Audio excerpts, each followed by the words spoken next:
to the finish line. Feel the rush, it's time to shine. Pushing metal, pure and fine. In this premium racing grind. Race to the finish line. Feel the rush, it's time to shine. Pushing metal, pure and fine. In this premium racing grind. Uh-oh. Uh-oh. Grind. Uh-oh. Racing grind. Pit crew ready, tools in hand. Every second by a strand. Fuel and tires, quick change. Back to track and destined range. Oh.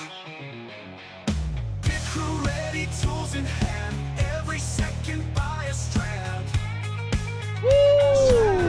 Ladies and gentlemen, boys and girls, welcome in as we get ready to rock and roll here this afternoon from the beautiful Iowa Speedway. We are back in Iowa. We are back to where the action's at. Here, one of the best states in the world here. That's what I've heard. That's what I've heard. I can't confirm. I haven't been there, but from the people that I know that live there, one of the best places to be, especially for the racing community, as we get ready to rumble here with the first first race of our second round of the Premium Stock Car Racing League. So last week we eliminated 4 drivers from our playoffs, and we have 2 races here in this round, so only this race and next week's race, and then we eliminate 2 more drivers. 2 drivers will be eliminated next week from our playoffs. So there's a lot on the line here for these drivers, especially some of them knowing that all of the bonus points and everything else that some drivers have already accumulated. They really need to step up their game. They need to find that lane and try to pick up either a big win to be able to lock themselves right into the next round, or they need to make sure they can pick up some great stage points and finish off these races up towards the front of the field and really help their chances of locking their way into the next round of our playoffs. We're going to get a good look here at our playoff standings right here. This is going to give you a good look of some of the drivers that are in our championship 8 so far that are battling here to keep their playoff dreams alive. Now, you do see a few of these drivers that are highlighted in the red. They are unfortunately on the hot seat at 7th and 8th place. That is not a spot you want to be. You want to be up towards the top here. And after tonight, we could see it change. We could see a lot of drivers go forward, a lot of drivers go backwards. It's going to be up to them and their opportunities here this afternoon. But Matthew Wood coming into the day here with a pretty decent little points lead between himself and our second place driver. He's earned himself a lot of extra bonus points throughout our regular season and throughout the playoffs so far. So Matthew Wood going to be looking to just kind of have a nice, easy second round here, just trying to keep himself out of trouble, finish off these races with some pretty decent finishes, and putting himself into a position to potentially lock himself in or go on to the third round here of our Premium Stock Car Racing League playoffs. This is my boy Kevin Winker coming in, showing the love. What's good, Kev? What's good, brother? As Kevin says, glad to be back racing again on Saturday nights, brother. We're glad to have you back as well. We're glad to have you back in racing and having some fun here and enjoying the sim on a Saturday afternoon as well. We always love to see you out there. We always love to see you into the field and battling here with these drivers and you know, and dipping your toes into another league here. As we're gonna get ready. We're going to be pulling some of our top 8 up and into the broadcast booth here for some pre-race interviews. So let me take a quick look here. Let me see if we can pull some of our top 8 up and into the booth right now for some pre-race interviews. We'll start from the top here. Matthew Wood coming into this one. Let's pull Matthew up and into the broadcast booth. Hey, Matthew, it's Aaron up here in the Peacemaker Broadcasting booth. To get a copy? Hello. Matthew, man, coming into this race, you know that you got a good car and you got a good chance here with all those bonus points that you were able to build and everything else throughout that regular season, man. You know, what's going through your mind coming into this race, knowing that you basically just got to have 2 pretty solid runs here and you can easily drive your way into the third round of our playoffs? Yeah, you know, we just got to be smooth. Help our team as much as we can, do what we can to end up in a good spot at the end. I don't really know how this track is going to fare for me. I don't really race here very often, and you know, with the setup and everything, I haven't ran the bottom very much, and I know I'm going to have to in order to save tire, but either way, just happy to be here, happy that everyone's here, and gonna try and do our best for the team. Absolutely. Well, so far looking pretty good. You are the quickest here in the practice session. Still a few more moments left for you to jump out there, trying to figure out that bottom a little bit more and get ready for a big race here this afternoon. What's an ideal race here this afternoon for you? Obviously, victory lane is what everybody's chasing, but what's your goal here for the evening coming into this race? Well, I mean, of course, the goal is gonna be get a win, but if not a win, just get the most amount of points that we possibly can. And of course, if I don't win, then if Landon could win, that'd be even better. Or somebody from the team, like Aiden or Grant, that'd be ideal. Beauty. Well, good luck out there, Matthew. Good job on the regular season. We look forward to potentially seeing you back up here in the broadcast booth after this feature event. Thank you.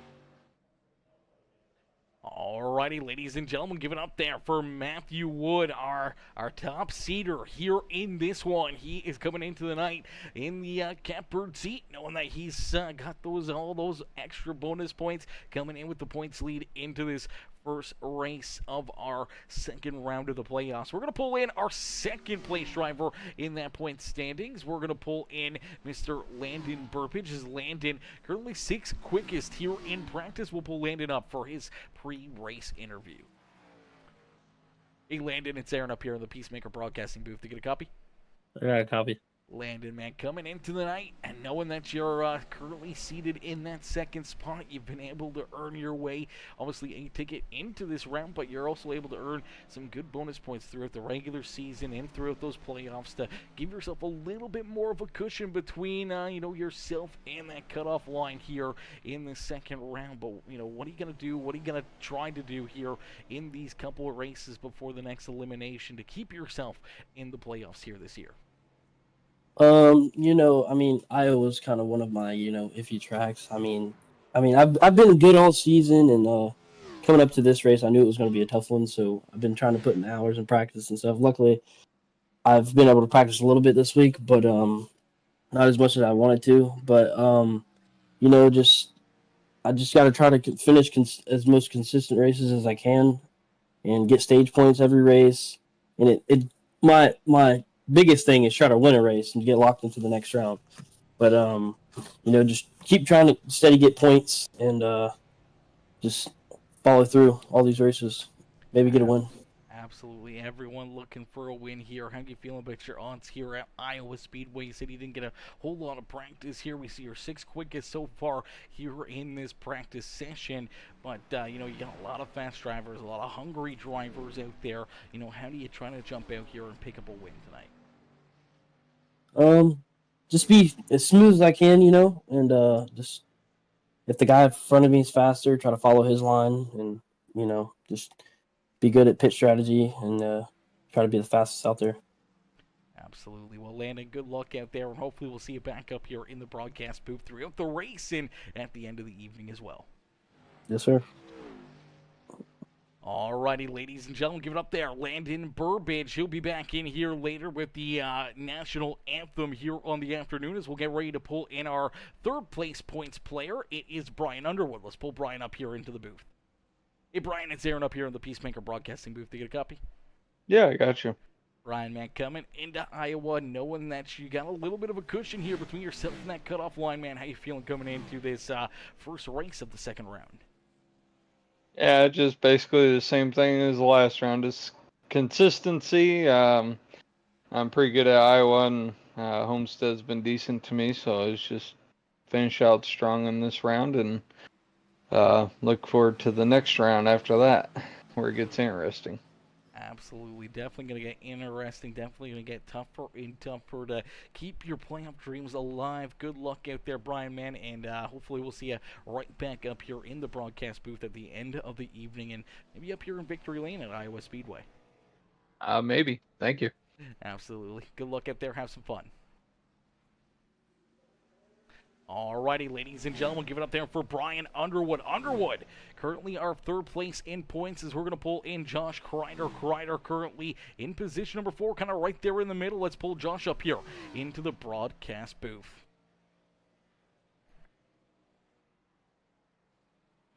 Hey, Josh, it's Aaron up here on the Peacemaker Broadcasting booth. To get a copy? Yeah, I got you. I'm going to try to run hard tonight and have a good run here in Iowa. It's my favorite racetrack to be on. I'm not very good at Homestead, so we'll rock and roll and ready to go. Looks like we got about 40 seconds to qualifying. So Dylan's okay with being pulled, and so is Ham, but I don't know about Applegate and Stange. So Yeah, let's I'll have a get good them race. in here real quick.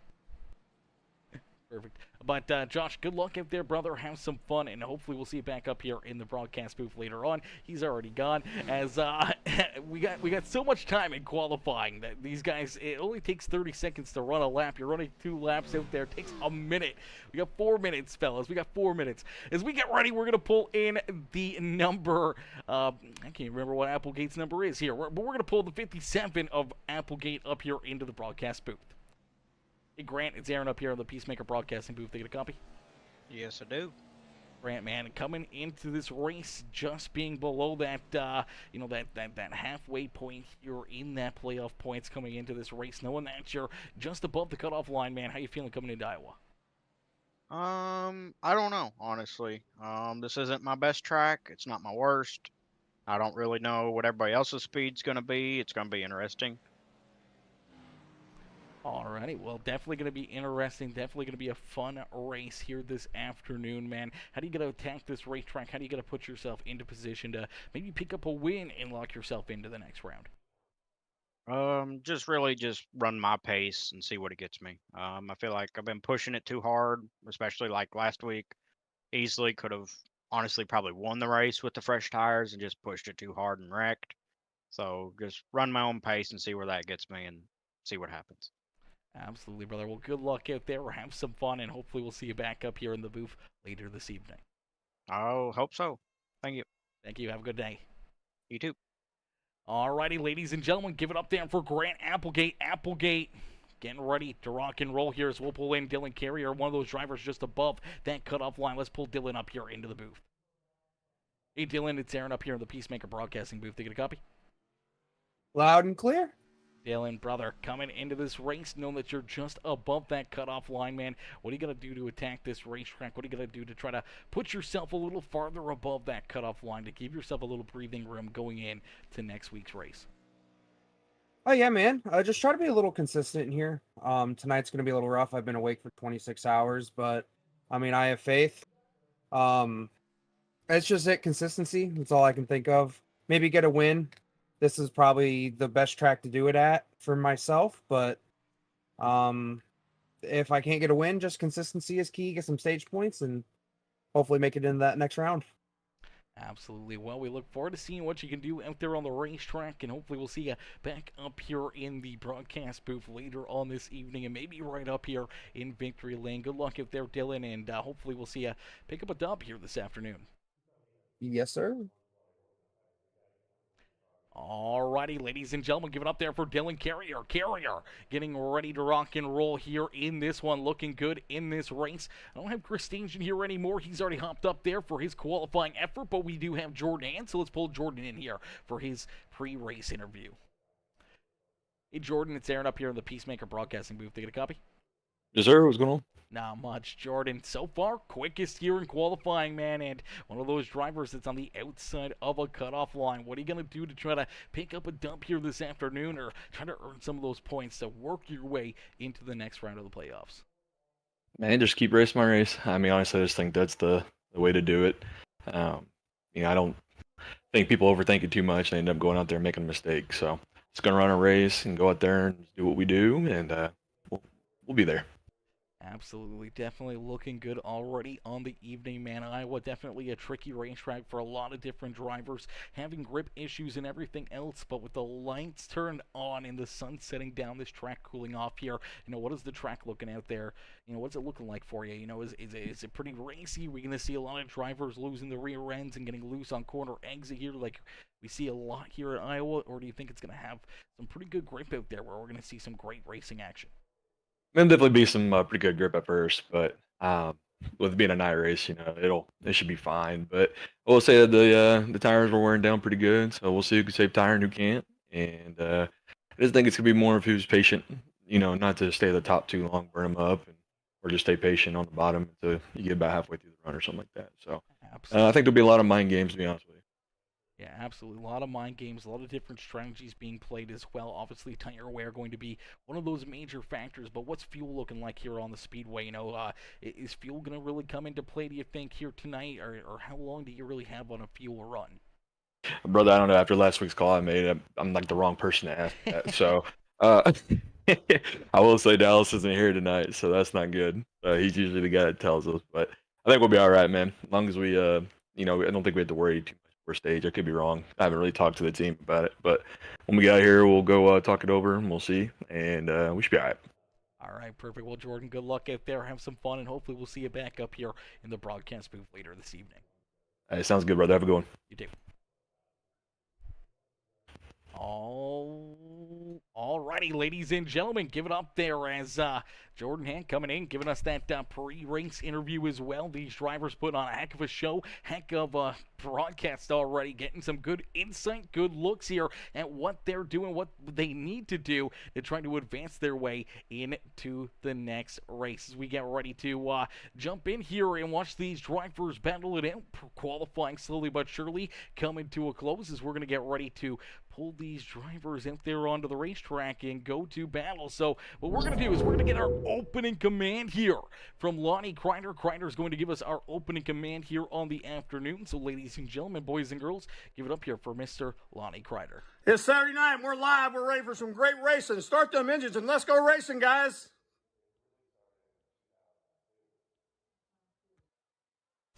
Alrighty, a quick one right there by Mr. Crider as we're going to jump right into our national anthem brought to you by Landon Burbage. Shout out there to Landon Burbage coming in and giving us our national anthem here again this afternoon.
Alrighty, give it up there for Landon Burbage coming in with our national anthem here this afternoon. As qualifying has come to a close, that means we're going to get ready to rock and roll. That means we're going to get ready to go to battle here this afternoon.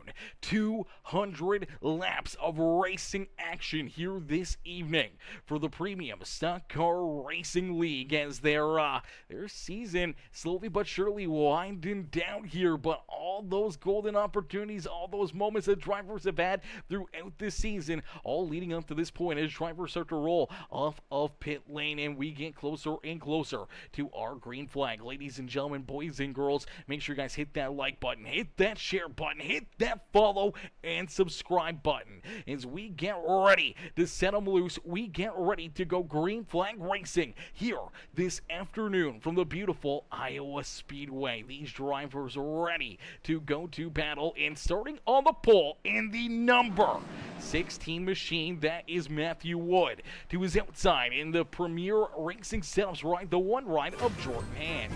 Starting in position number 3 in the 77 is the Beyond Detailing ride of Aiden Lucas. To his outside in the 2 ride, it's the Prince's Towing ride, that is Landon Burbage. Starting in position number 5 in the Brett's Electric ride, that is the 78 of Ryan Rose. To his outside in the AdminBoxx 29, it's Chris Stange. Starting in position position number 7 in the Premium Stock Car Racing League, the Gas and iRacing Graphics ride. That is Brian Underwood into his outside in the NJB Designs ride. That is the 9 of Noah Blackwell. Starting inside of row number 5, the DuPont 24, it's Benjamin Romano into his outside in the 28. That is the Hooters ride of Trenton Johns. And then we see the Rubbered Up Productions number 5 of Josh Crider there in 11th. Melvin Brangruer in the Pedigree ride there in 12th.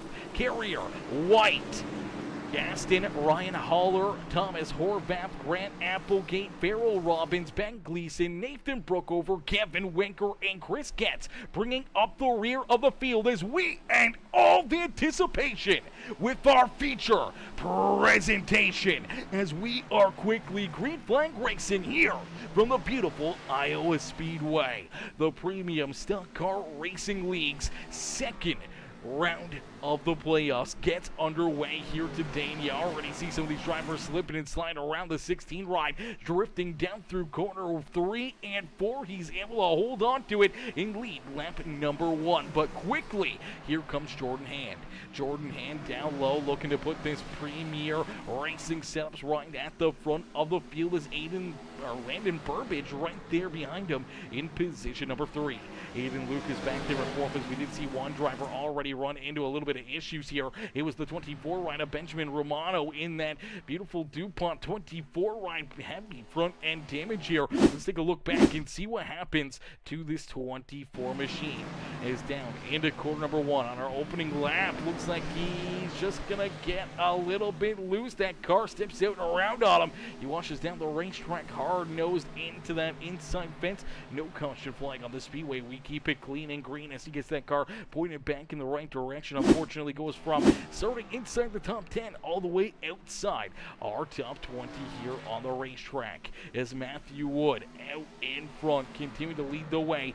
Jordan Hand there in second. Landon Burbage right there in third. Burbage trying to work his way to the back bumper of that number 1 ride, looking to try to get right up there with his teammate in the 16, looking to see if he can try to finally break through and pick up a win here this season, and looking to try to lock his way into our next round of the playoffs as we have 4 rounds here technically of our NASCAR playoffs here this year. So we have our first round, which had 3 races in it, and 4 drivers were removed from the playoffs after those 3 races concluded last week. Now this is the start of round number 2, and this is only going to be 2 races, and 2 drivers will be eliminated after next Saturday's race here on Peacemaker Gaming. And then we start round number 3, and it's some more of the same. 2 more races, 2 more drivers get eliminated, and that leaves us with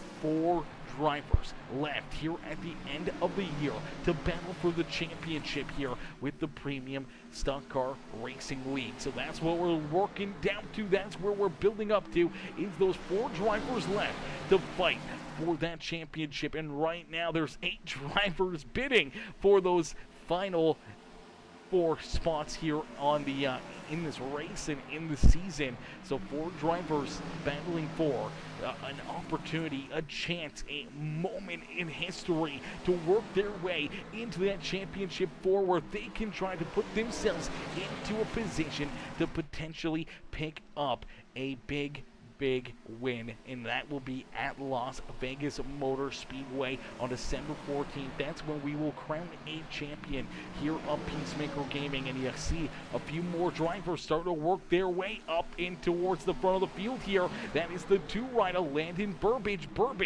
right there in position number 3, trying to put himself a little closer to the front of the field, but Chris Stage around to his outside. Stage with a good run here, and just early on in this race took him a few laps to kind of get rocking and rolling. Now that he's kind of got those tires warmed up, he's found that little bit of grip on the outside lane, and there he goes around the 2 machine of Landon Burbage to move Chris Stage now into position number 3. Stage was one of those other drivers that were part of our championship 8 here. He came into this race as the 7th seed coming into this event, knowing that he was just on the outside of a transfer spot there, knowing that he needed to just come in and have a big race and a great race to be able to try to put himself into the next round, or at least above that cutoff line where he can go into Homestead next week, have a good run, a solid run, and potentially putting his way in to the third round of our playoffs. Brian Underwood came in with a little bit of a cushion between himself and that 7th place driver of Chris Stage here. So he came in with a lot of bonus points under the hood for the 6th ride. Same with the 16 of Matthew Wood, but a pair of those drivers that are below that cutoff line up here at the front of the field, one of those being Jordan Hand. He came in as the last seeded driver. He came in as the driver with the least amount of bonus points into this second round of the playoffs. So he came in with a huge disadvantage compared to all these other drivers. Him and Chris Stange came in right there below the cut line. Now both looking to just have some very strong runs, some great performances here on the evening to see if they can put themselves into that next round of the playoffs. Brian Underwood there in 4th now as Landon Burbage slides back to position number 5. Ryan Rose there in 6th with the Beyond Detailing 77 ride of Aiden Lucas there in 7th. Josh Crider back there in position number 8. He has Dylan Carrier there behind him in position number 9.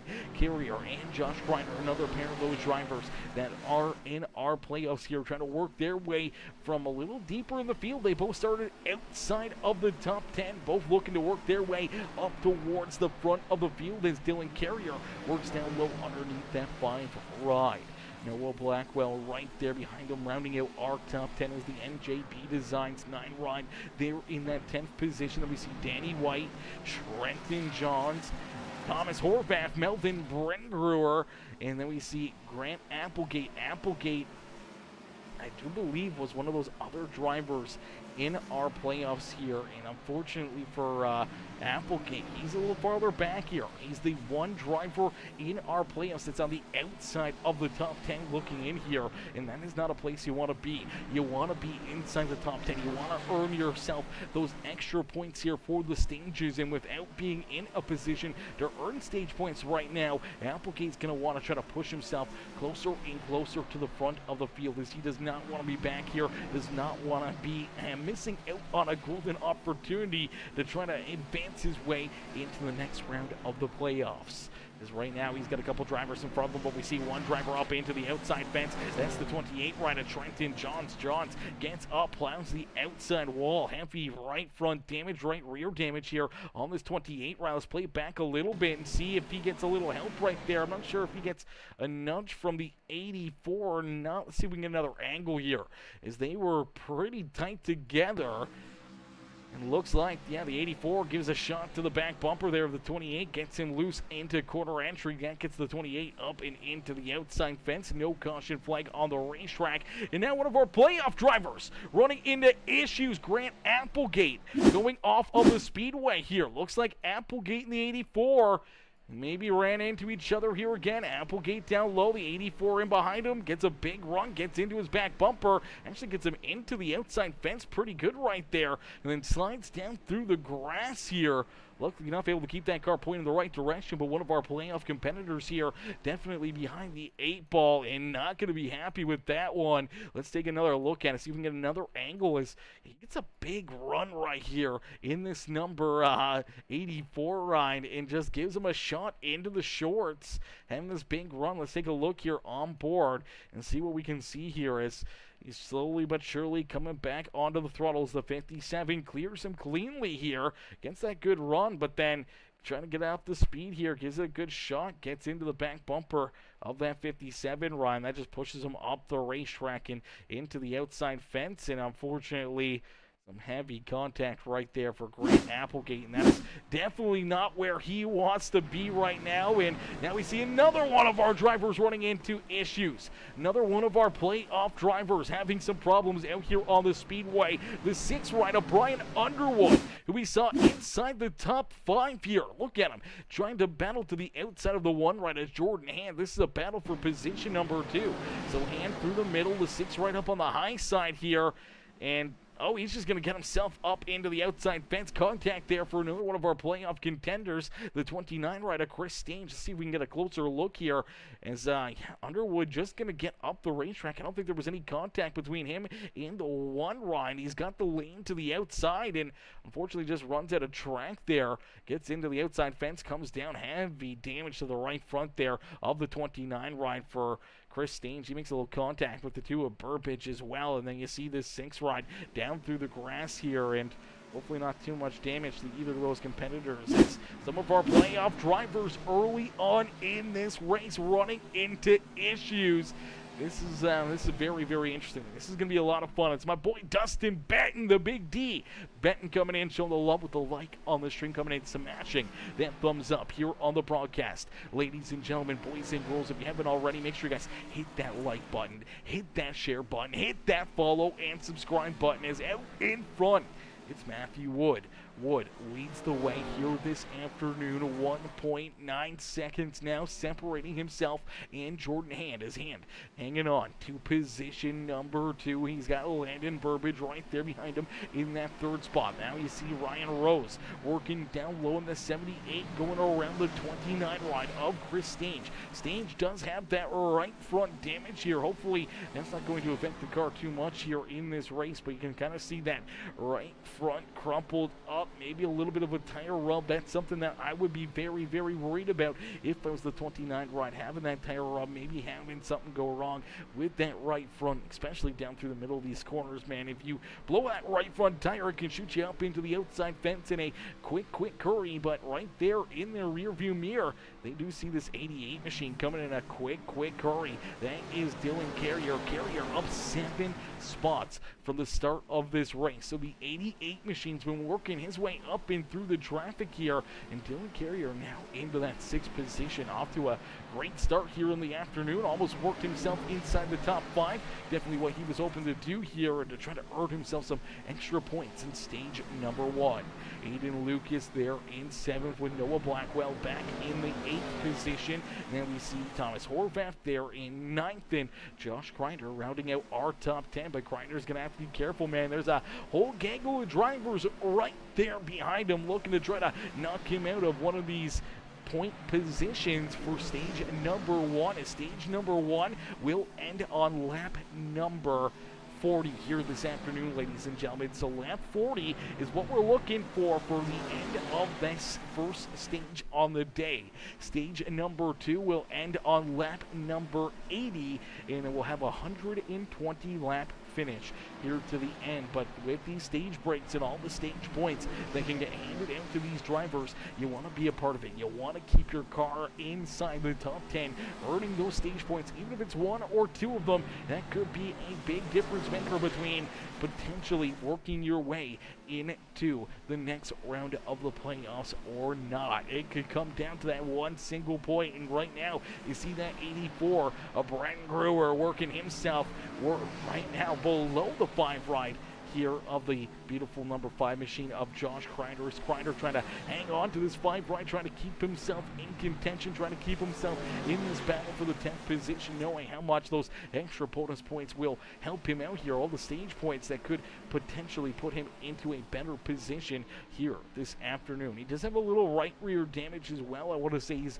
maybe jumped up and got some contact from somebody in the back bumper, or maybe gotten into the outside wall just ever so slightly, but nonetheless, he's feeling that pressure. As also here comes Brian Underwood, another one of our playoff drivers on the outside of our top 10 right now, looking in. So Crider, Underwood, both on the outside of the top 10 here, and bound to maybe not get stage points. And same with Grant Applegate, who we saw run into that issue early into the race after getting contact from the 84 and into the outside fence on the corner of exit 4. He's all the way back here in the 18th position, and some pretty good damage there on that Red Bull Racing 87 ride as well.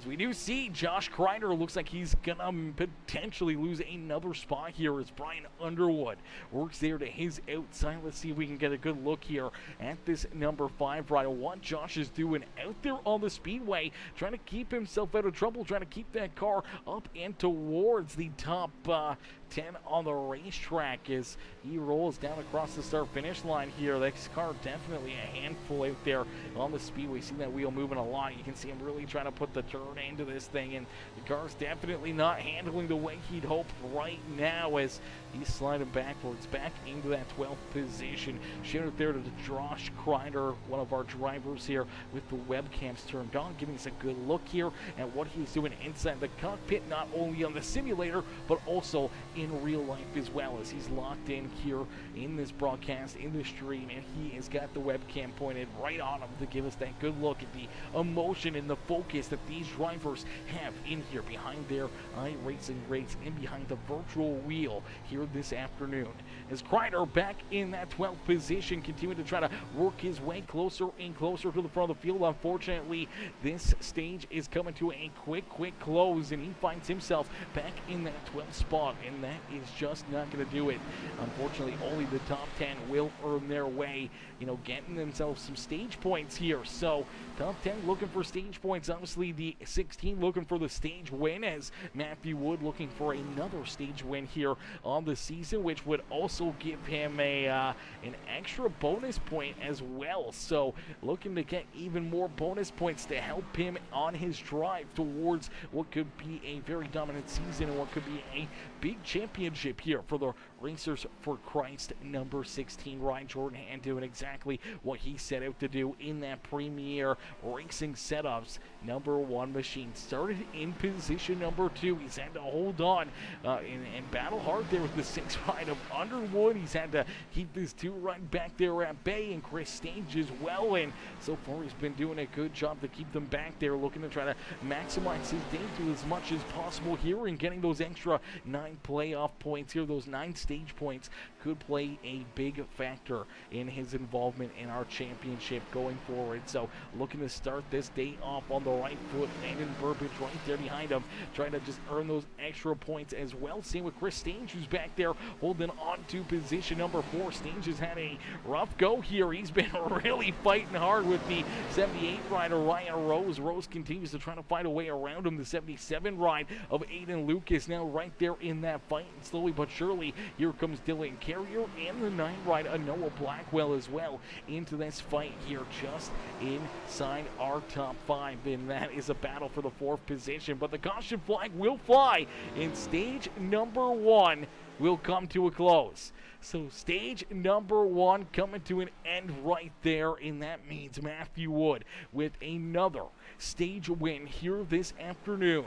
Jordan Hand gonna pick up 9 points here for his championship hopes in that #1 ride as he comes home in 2nd. Landon Burbage getting 8 points there in 3rd. Getting 7 points back there in the 4th spot is Chris Stange, as he was able to hang on to the 4th position. And then we see Ryan Rose back there in position number 5. And then we'll see, I do believe, the 77 ride of Aiden Lucas in 6. Dylan Carrier going to earn himself a few bonus points here as well, coming home in the 7th position. We see Noah Blackwell, Thomas Horvath, and Melvin Brengruer here in this one, as Brengruer coming home in that 10th position, meaning that a few of our playoff competitors, a few of our playoff drivers did not earn themselves any points there during that stage, and that is a big break here for some of those drivers that were inside the top 10, but a big missed opportunity for some of the other competitors like Brian Underwood, who's ended up in the 11th position. No stage points there for him. No stage points for Josh Crider as well, and no stage points for the number 57 of Grant Applegate, as all these drivers getting some fresh tires, getting some fuel, getting some work done to their cars, maybe trying to take some different strategy into play, maybe try to do a little extra things here, trying to adjust this race car as much as possible, trying to make a big swing at it and see if you can find that extra speed, that extra little turn or grip that you may need here in this race, as we'll get ready for what will be another 40 lap run to the end of stage number 2. And out of pit lane, it's still the 16 of Matthew Wood leading the way. Jordan Hand will stay in 2nd. We do see Ryan Rose now into 3rd. Aiden Lucas there in 4th. Landon Burbage slides back now to the 5th spot with Noah Blackwell. Dylan Carrier there in 7th. And then we see Thomas Horvath Melvin Brengruer and Brian Underwood are top 10 here, going back to the green flag. And then we see Farrell Robbins, Kevin Winker, Nathan Brookover, Ben Gleason, Ryan Haller, Danny White, Chris Getz, and Josh Crider all the way back here in the 18th position. Chris Stange, who came home 4th there in that stage. We saw that heavy right front damage. Obviously, the crew went to work trying to get that damage repaired in the 29 ride. Now back here in the 19th position. Trenton Johns, he's currently scored in the 20th spot with Benjamin Romano in 21st. And then we still see Jonathan Gaston still just coming out of pit lane, and Grant Applegate trying to get all of his repairs done here after we saw him get hard into that outside fence. Heavy rear end damage for the 57 ride, and a lot of hop, skipping, and jumping down through the infield, but he's able to get that beautiful Red Bull Racing Supra rolling back out here onto the racetrack and staying on the lead lap. So that's a good break there for him, as our race leaders were coming in a quick hurry as the lights are back off the official iRacing paint car, and that means we're going to get ready to go back to green flag racing. Ladies and gentlemen, boys and girls, if you guys are just tuning in, make sure you guys hit that like button, hit that share button, hit that follow and subscribe button, jump into the comment section right now and let us know who you're cheering for. Who do you want to see up in victory lane? Who do you want to see pick up the dub here this afternoon as we get them stacked up 2 by 2 by 2? Stage number 2 is about to get underway. It's going to be a little bit shorter of a run as lap number 45 will come to an end. That means we're going to have 35 laps until the end of this stage, and then we'll have a 120 lap race to the end here this afternoon, and a great jump, a great restart there for that 16 ride of Matthew Wood. That's exactly what he was looking for there. Matthew Wood quickly back out in front as the 78 gets loose. Ryan Rhodes, oh baby, had to hang on to it right there, as here comes Jordan hand down low, looking underneath the 16 machine of Matthew Wood. Matthew Wood, though, able to keep himself out in front, will lead another lap here at Iowa Speedway, as he's been the reflection of perfection here all evening long. Jordan Hand there in second, Ryan Rose and Noah Blackwell door to door here for that third and fourth position. Landon Burbage there in fifth, as here comes Thomas Horvath up 11 spots on the Speedway. The 54 ride into position number 6, but here comes the 6th ride of Brian Underwood looking to work his way back up towards the front of the field. Here comes that 42 as well, and the 77, Aiden Lucas right there in the 8th position, as we see Kevin Winker and Dylan Carrier door to door here. This is a battle for the 9th and 10th position on the racetrack. Brent Brewer there in 11th with Ben Gleason. The 5 of Josh Crider slowly but surely trying to work his way back up towards the top 10, and look a little farther back there behind Farrell Robbins, Trenton Johns. We do see that 29 of Chris Stange still back here in 17th. We see Grant Applegate right there with them in the 18th position. Benjamin Romano, Ryan Haller, Nathan Brookover, Chris Getz, and Jonathan Gaston bringing up the rear of the field. Is everybody still on the lead lap? Everybody's still in this race, but a few of our playoff drivers, a few of our playoff competitors, unfortunately running into issues early on in this race, running into a couple of problems, and we may have some more right here. Hang on, Trenton Johns going for a spin. There's the caution flag. Woo, baby, our third caution flag of the day is going to fly, and we will take a look back and see how this all gets started. The 29 rider, Chris Stange, but we see some more contact up in front of him. That's Danny White going for a ride here. Let's take a look here. The Jack Daniels number 79 of Danny White through the middle of the racetrack right here, and looks like the 5 potentially just getting to his outside right here.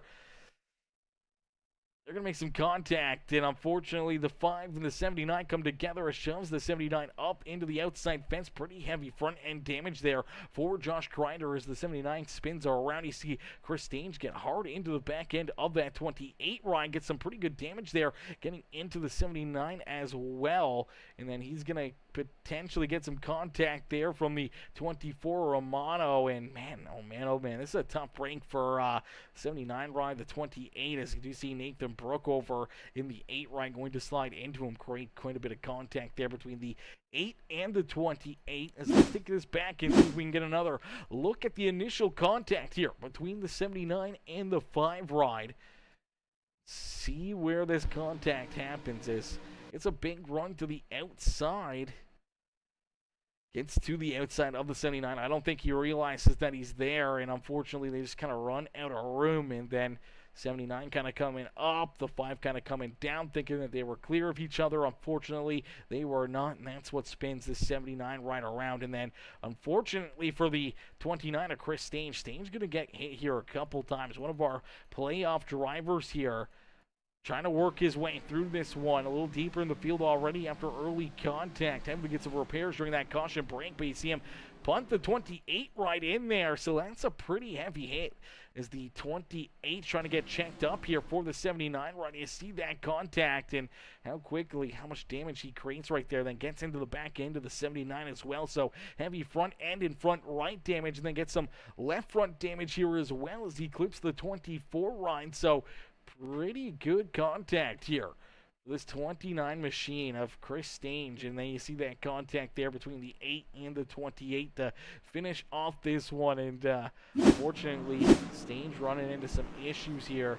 Definitely going to be put into a tough spot out there on the speedway, trying to keep that car clean, trying to keep himself out of trouble, to try to earn himself, you know, some points and try to have a good day at the speedway and try to work his way into the next round of the playoffs. And having a tough night, having a rough night may put that into the question mark here. Is see if any drivers decide to come down pit side. I don't see many drivers wanting to come down pit road. We just had a pit stop not too long ago. Maybe some of the drivers deeper in the field that had that damage come down pit side. We do see Jonathan Gaston down pit road. Danny White was down pit side trying to get the 79 ride repaired and back out there onto the speedway. It's good to see him roll in here once again. All right, so already a couple issues out there on the speedway, a couple caution flags for contact, and that's going to set us up for another restart. Alrighty, so another restart about to get underway. These drivers getting ready to play here once again.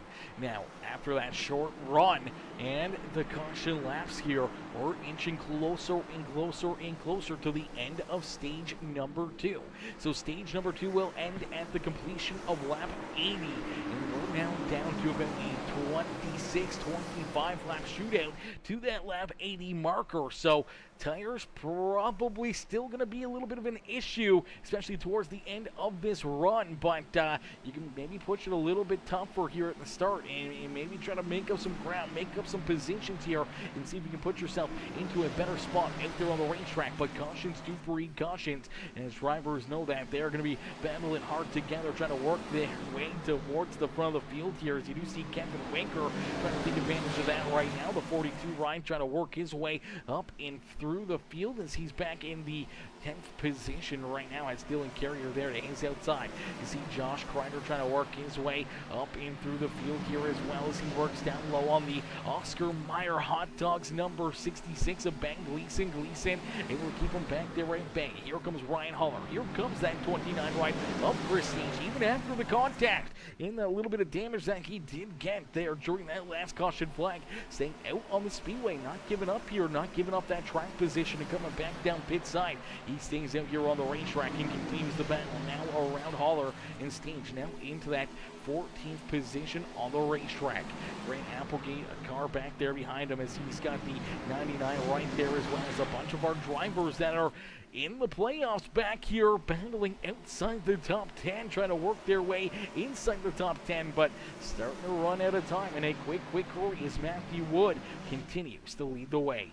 Ryan Rose there in second. Brian Underwood back up into third here. So a great run so far for Underwood here in the afternoon after a tough first stage, but we saw him drive up into about that second spot. Was trying to get around Jordan Hand for position number 2, got into the outside fence, and unfortunately went down the racetrack, caught a little contact from Chris Stange and went for a slide down through the grass, but that took him back to about the 11th, 12th position. He battled back to the 11th spot, and unfortunately that's where he finished there on stage number 1. But here in stage 2, looking to try to work his way back into that second, third spot here on the Speedway, hoping for better chances this time and hoping not to run into issues again and keep that 6 ride in a position to try to earn some stage points here in stage number 2. Nathan Lucas right there behind him, the Beyond Detailing 77 ride there in 4th, and Jordan Hand, one of our playoff hopefuls here this afternoon, there in 5th. So Jordan Hand looking very strong, very good here this afternoon. He was one of those drivers that was on the outside of the playoffs here coming into this race. He came into this race as our 7th seed here in the playoffs. So he was on the bottom of the bubble here, and unfortunately he was on the outside of a transfer spot looking in for that next round. So coming out, having a strong run, having a strong race, keeping this car underneath of him, keeping it out of trouble, and earning some good stage points there in stage 1, and looking for some more stage points here in stage 2. Could definitely turn his ship around and maybe get a great finish. Could potentially move him way up that list and out of a hot seat going into our elimination race next week at Homestead Miami Speedway. As we see some contact and a caution flag will come back out, it looks like Melvin Brengruer gonna run into some issues here. Melvin turned around, heavy front end damage here for the 84 ride. Man, this is some heavy damage. See that pedigree, number 84 running into some huge issues. He takes that car right down pit side. See if we can get a look at it here. See what happens is he's battling down low, trying to find a way around the Oscar Mayer 66 ride. Down into corner number 3 here. Looks like I don't know if he came up or if the 66 came down. Nonetheless, they get hard into the outside fence right there. Heavy damage not only for himself, but also for Ben Gleason in that 66 machine. Let's see if we can get another look at it here. See if we can get another angle at this contact as 66 up on the top shelf here. The 84 down low.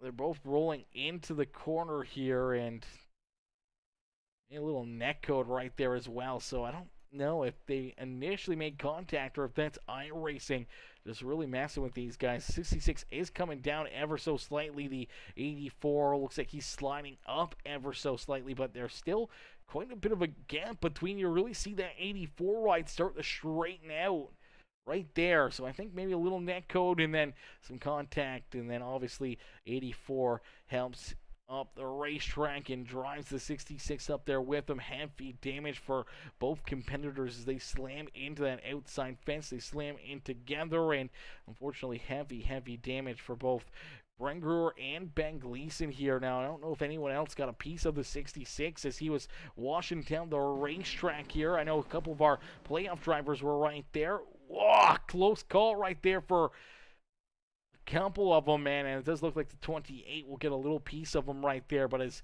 they can get into this wreck right behind them, 3 of our playoff hopefuls here. That's Josh Crider, there goes Chris Stange, and there goes Grant Applegate, just narrowly avoiding the side of that 66 machine here. And a pair of our playoff hopefuls here again this evening, just inches away from disaster, inches away from having a tough go here this afternoon, as we will get these drivers ready to go back to battle, ready to go back to green flag racing here in this one. As, woo, baby, ladies and gentlemen, so far this has been one heck of a show. You guys came here for a show. Well, here you go. They're putting it on for you. And seeing some of these playoff drivers, you know, running into issues early on in this race, trying to rebound, trying to put themselves back into a good position. And we see some of those playoff drivers using some different strategy here as well. So we did see a bunch of drivers tend to come down pit side right here as well. So this is a bit of a surprising one, giving up the track position. We come down pit side, we see one of those being the 6 ride Brian Underwood. So Underwood comes down pit side, goes from inside the top 5 again to the outside of the top 10 as he's now back in the 14th position. So going from about the 3rd, 4th spot on the speedway back here in the 14th. Definitely going to be a tough one. We saw Grant Applegate come back down pit side. He's getting that car repaired. We do still see Nathan Brookover down pit road. Chris Gentz down there as well. Danny White back out onto the racetrack, but Danny finds himself a lap or multiple laps down here. Same with Melvin Brandgruer as he rolls back out and onto the racetrack. So good to see them join the field here once again. We do see Josh Crider and Chris Stage now with those pit stops now find themselves both inside of a points position here for stage number 2 as we'll get them all stacked up side by side here. Get ready to go back to green flag racing. So bit of a different call, some different issues here for some of these drivers, and some of them making it a little tougher on themselves. I mean, I don't know about the call for Brian Underwood. Maybe this is going to be a big brain play here for him. Maybe having the fresher tires, using the extra set now. Maybe going to be able to work himself around a lot of these drivers. Maybe jump up and compete or battle for this stage win. But with the limited laps here, until this stage comes to an end, as we are getting ready to go back to green flag racing. Lap 67 will come to a close, meaning that we are going to have a 13-lap run here until we see that green-white checker to end stage number 2. So you got to hope that these fresh tires either A, hold up and put you into a great position, or you try to flip this stage. Maybe you try to save these tires for those 13 laps, and then when everyone comes down pit road, at the end of the stage, you stay out, but or take fuel only maybe, because you're going to want to try to stay somewhat even with them on the fuel strategy. So I'm not sure what the game plan is so far for the 6 Prime, the 57, or those other drivers that just came down pit road as we go back to green flag racing.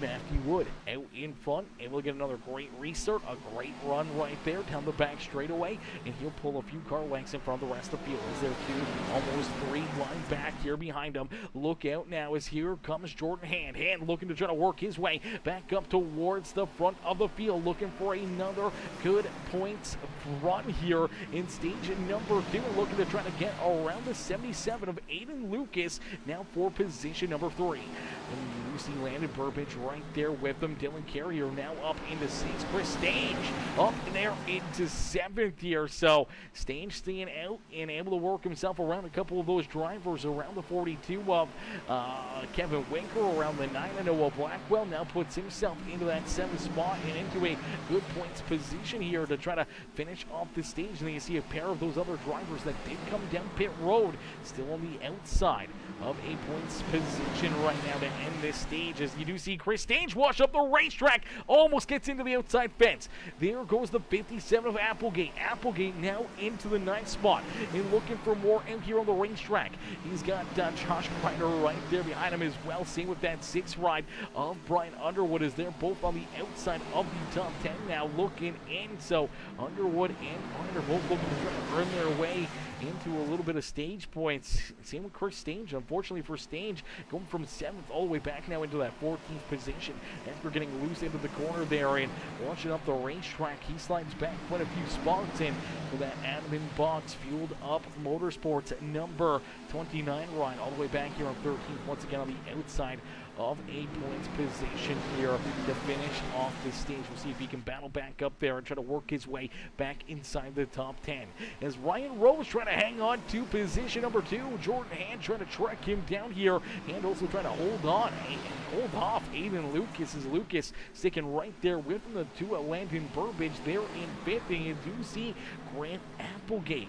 After missing out on points, we did see him come down pit side, potentially get some fresh tires, and he's looking to use these fresh tires here on this short run to work his way towards the front of the field, looking to earn those extra stage points here in this one. But what this could do is really hurt them in the long end of things, coming down pit side for that extra time, using up those extra set of tires here. That could definitely hurt them quite a bit more than it may help them here in the long run here on the evening, as they could get caught late in this race without that extra set of tires, and everyone else maybe gonna blow their doors off here as they're trying to blow everyone's doors off here to finish off stage number 2. The 57 of Applegate working down low, trying to get by the 77 right at Aiden Lucas. Now trying to tee up the 1 right at Jordan Hand. Hand trying to hang on to position number 3, but knows that 57 ride, he's got those fresher tires and he's looking to make them count. Same with the 6th ride of Brian Underwood. Is Underwood now going to roll around Dylan Carrier for that 8th position? So move Carrier back into the 9th spot. Brian Underwood there in 8th, and then we see Noah Blackwell and Kevin Winker door to door for the final stage point here on the evening. First stage right there behind them, a couple spots outside of a extra point and extra bonus point here for this. Ended off this stage inside the top 10. Now they're going to have the 24 of Benjamin Romano right in there in that fight as well. Farrell Robin trying to work his way on through as the 5 of Josh Crider slides back to the 15th position here. Josh, unfortunately, on the outside of the top 10 once again as Matthew Wood continues to lead the way down across the line. Lap 78 going to go up onto the board, so we got a few more laps left here before stage number 2 comes to a close. Grant Applegate there in 2nd now as Applegate using that strategy here, and it's working out perfectly for him so far as Ryan Rose back there in 3rd. Thomas Horvath now up into 4th as you see the 6th rider Brian Underwood. He's going to try to work himself now into that 5th position as they work themselves around the 1 ride of Jordan Hand. Hand all the way back now into the 7th spot as Aiden Lucas works down low on that 1 machine. He's looking for a big run though, hoping to try to keep himself in front of that 77 ride, trying to earn himself as many points as possible as the 6 launches up the racetrack, really opens up the door here for a big run down the front straightaway for the 1 machine of Jordan Hand. Hand able to hang on to that 6th spot on the speedway, but out in front we see a battle for the race lead. Grant Applegate is going to march around the 16 of Matthew Wood. So Wood back into 2nd. Grant Applegate now out in front looking for the stage win. Is down across the line. Stage number 2 will come to an end, and it's the 57 of Grant Applegate who's able to pick up stage win number 2 on the evening. That 1 girl, how many laps are left? There is 120 laps of racing action left. See up there on the top left on the banner, it shows you lap 81 of 200, meaning 120 laps left. This time by the start finish line, there's 119 laps left here in this feature event. And it's a great run there. Some different tire strategies working out for Grant Applegate as he's able to snag that extra playoff point, the extra bonus point here in the playoffs, plus the 10 stage points for picking up the stage win. Thomas Horvath going to come home in 2nd. Matthew Wood going to end up in 3rd with Brian Underwood there in 4th. Ryan Rose coming home in 5th there in stage number 2, and then we see Jordan Hand, Aiden Lucas, Landon Burbidge, Benjamin Romano, and the 88 of Dylan Carrier are top 10 here to finish off stage number 2. Meaning that playoff drivers like Chris Stage, once again, not going to get any bonus points there for stage number 2. So no stage points for Chris Stage or Josh Crider here in this first race of our 2nd round of the playoffs here, playoff race number 4, but the beginning of round number 2, and unfortunately not the way to get things started for Chris Staines, one of those drivers on the outside of the bubble right now, and obviously not having many bonus points coming into this round.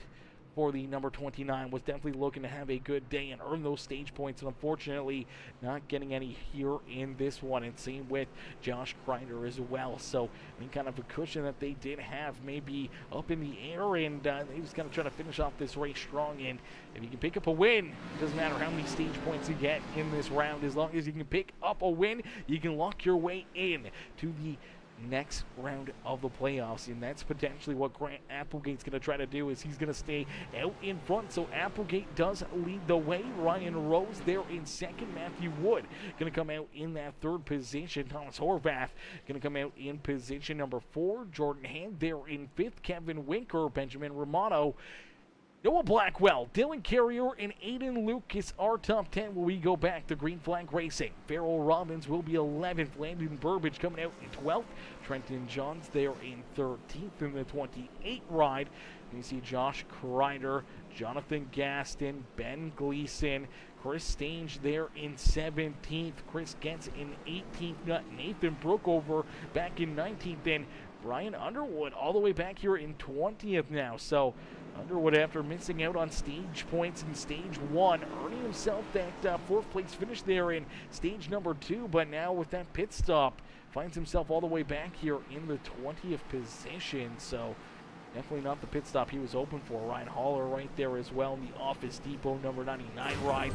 Danny White in the 79 going to get the wave around and back onto the lead lap. And Melvin Brengler, now the first car multiple laps down out there on the racetrack, hoping for a few more caution flags and a few more opportunities to work himself back into contention here this afternoon. And so we'll get him stacked up, racked up, and ready to go. Back to Green Flag Racing's Billy, Mr. Tabor coming in, showing the love. How are you, Billy? Billy coming in, smashing that like on the stream. How are you, Billy? How are you doing this evening? Hopefully you're having yourself a wonderful day as our final stage about to get underway here from the beautiful Iowa Speedway. Man, this is going to be a lot of fun. This is going to be very, very interesting to see who's going to be able to find the lane that they've been looking for the run to potentially either put themselves into the winner's circle here, locking them into our next round of the playoffs, or, just trying to finish this race off strong, just trying to get a good run, trying to put yourself into a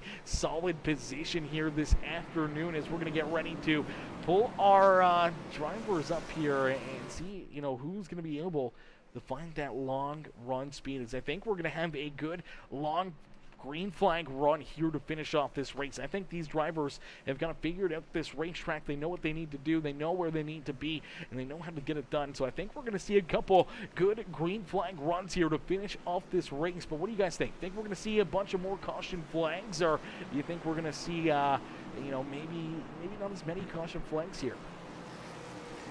Let's see.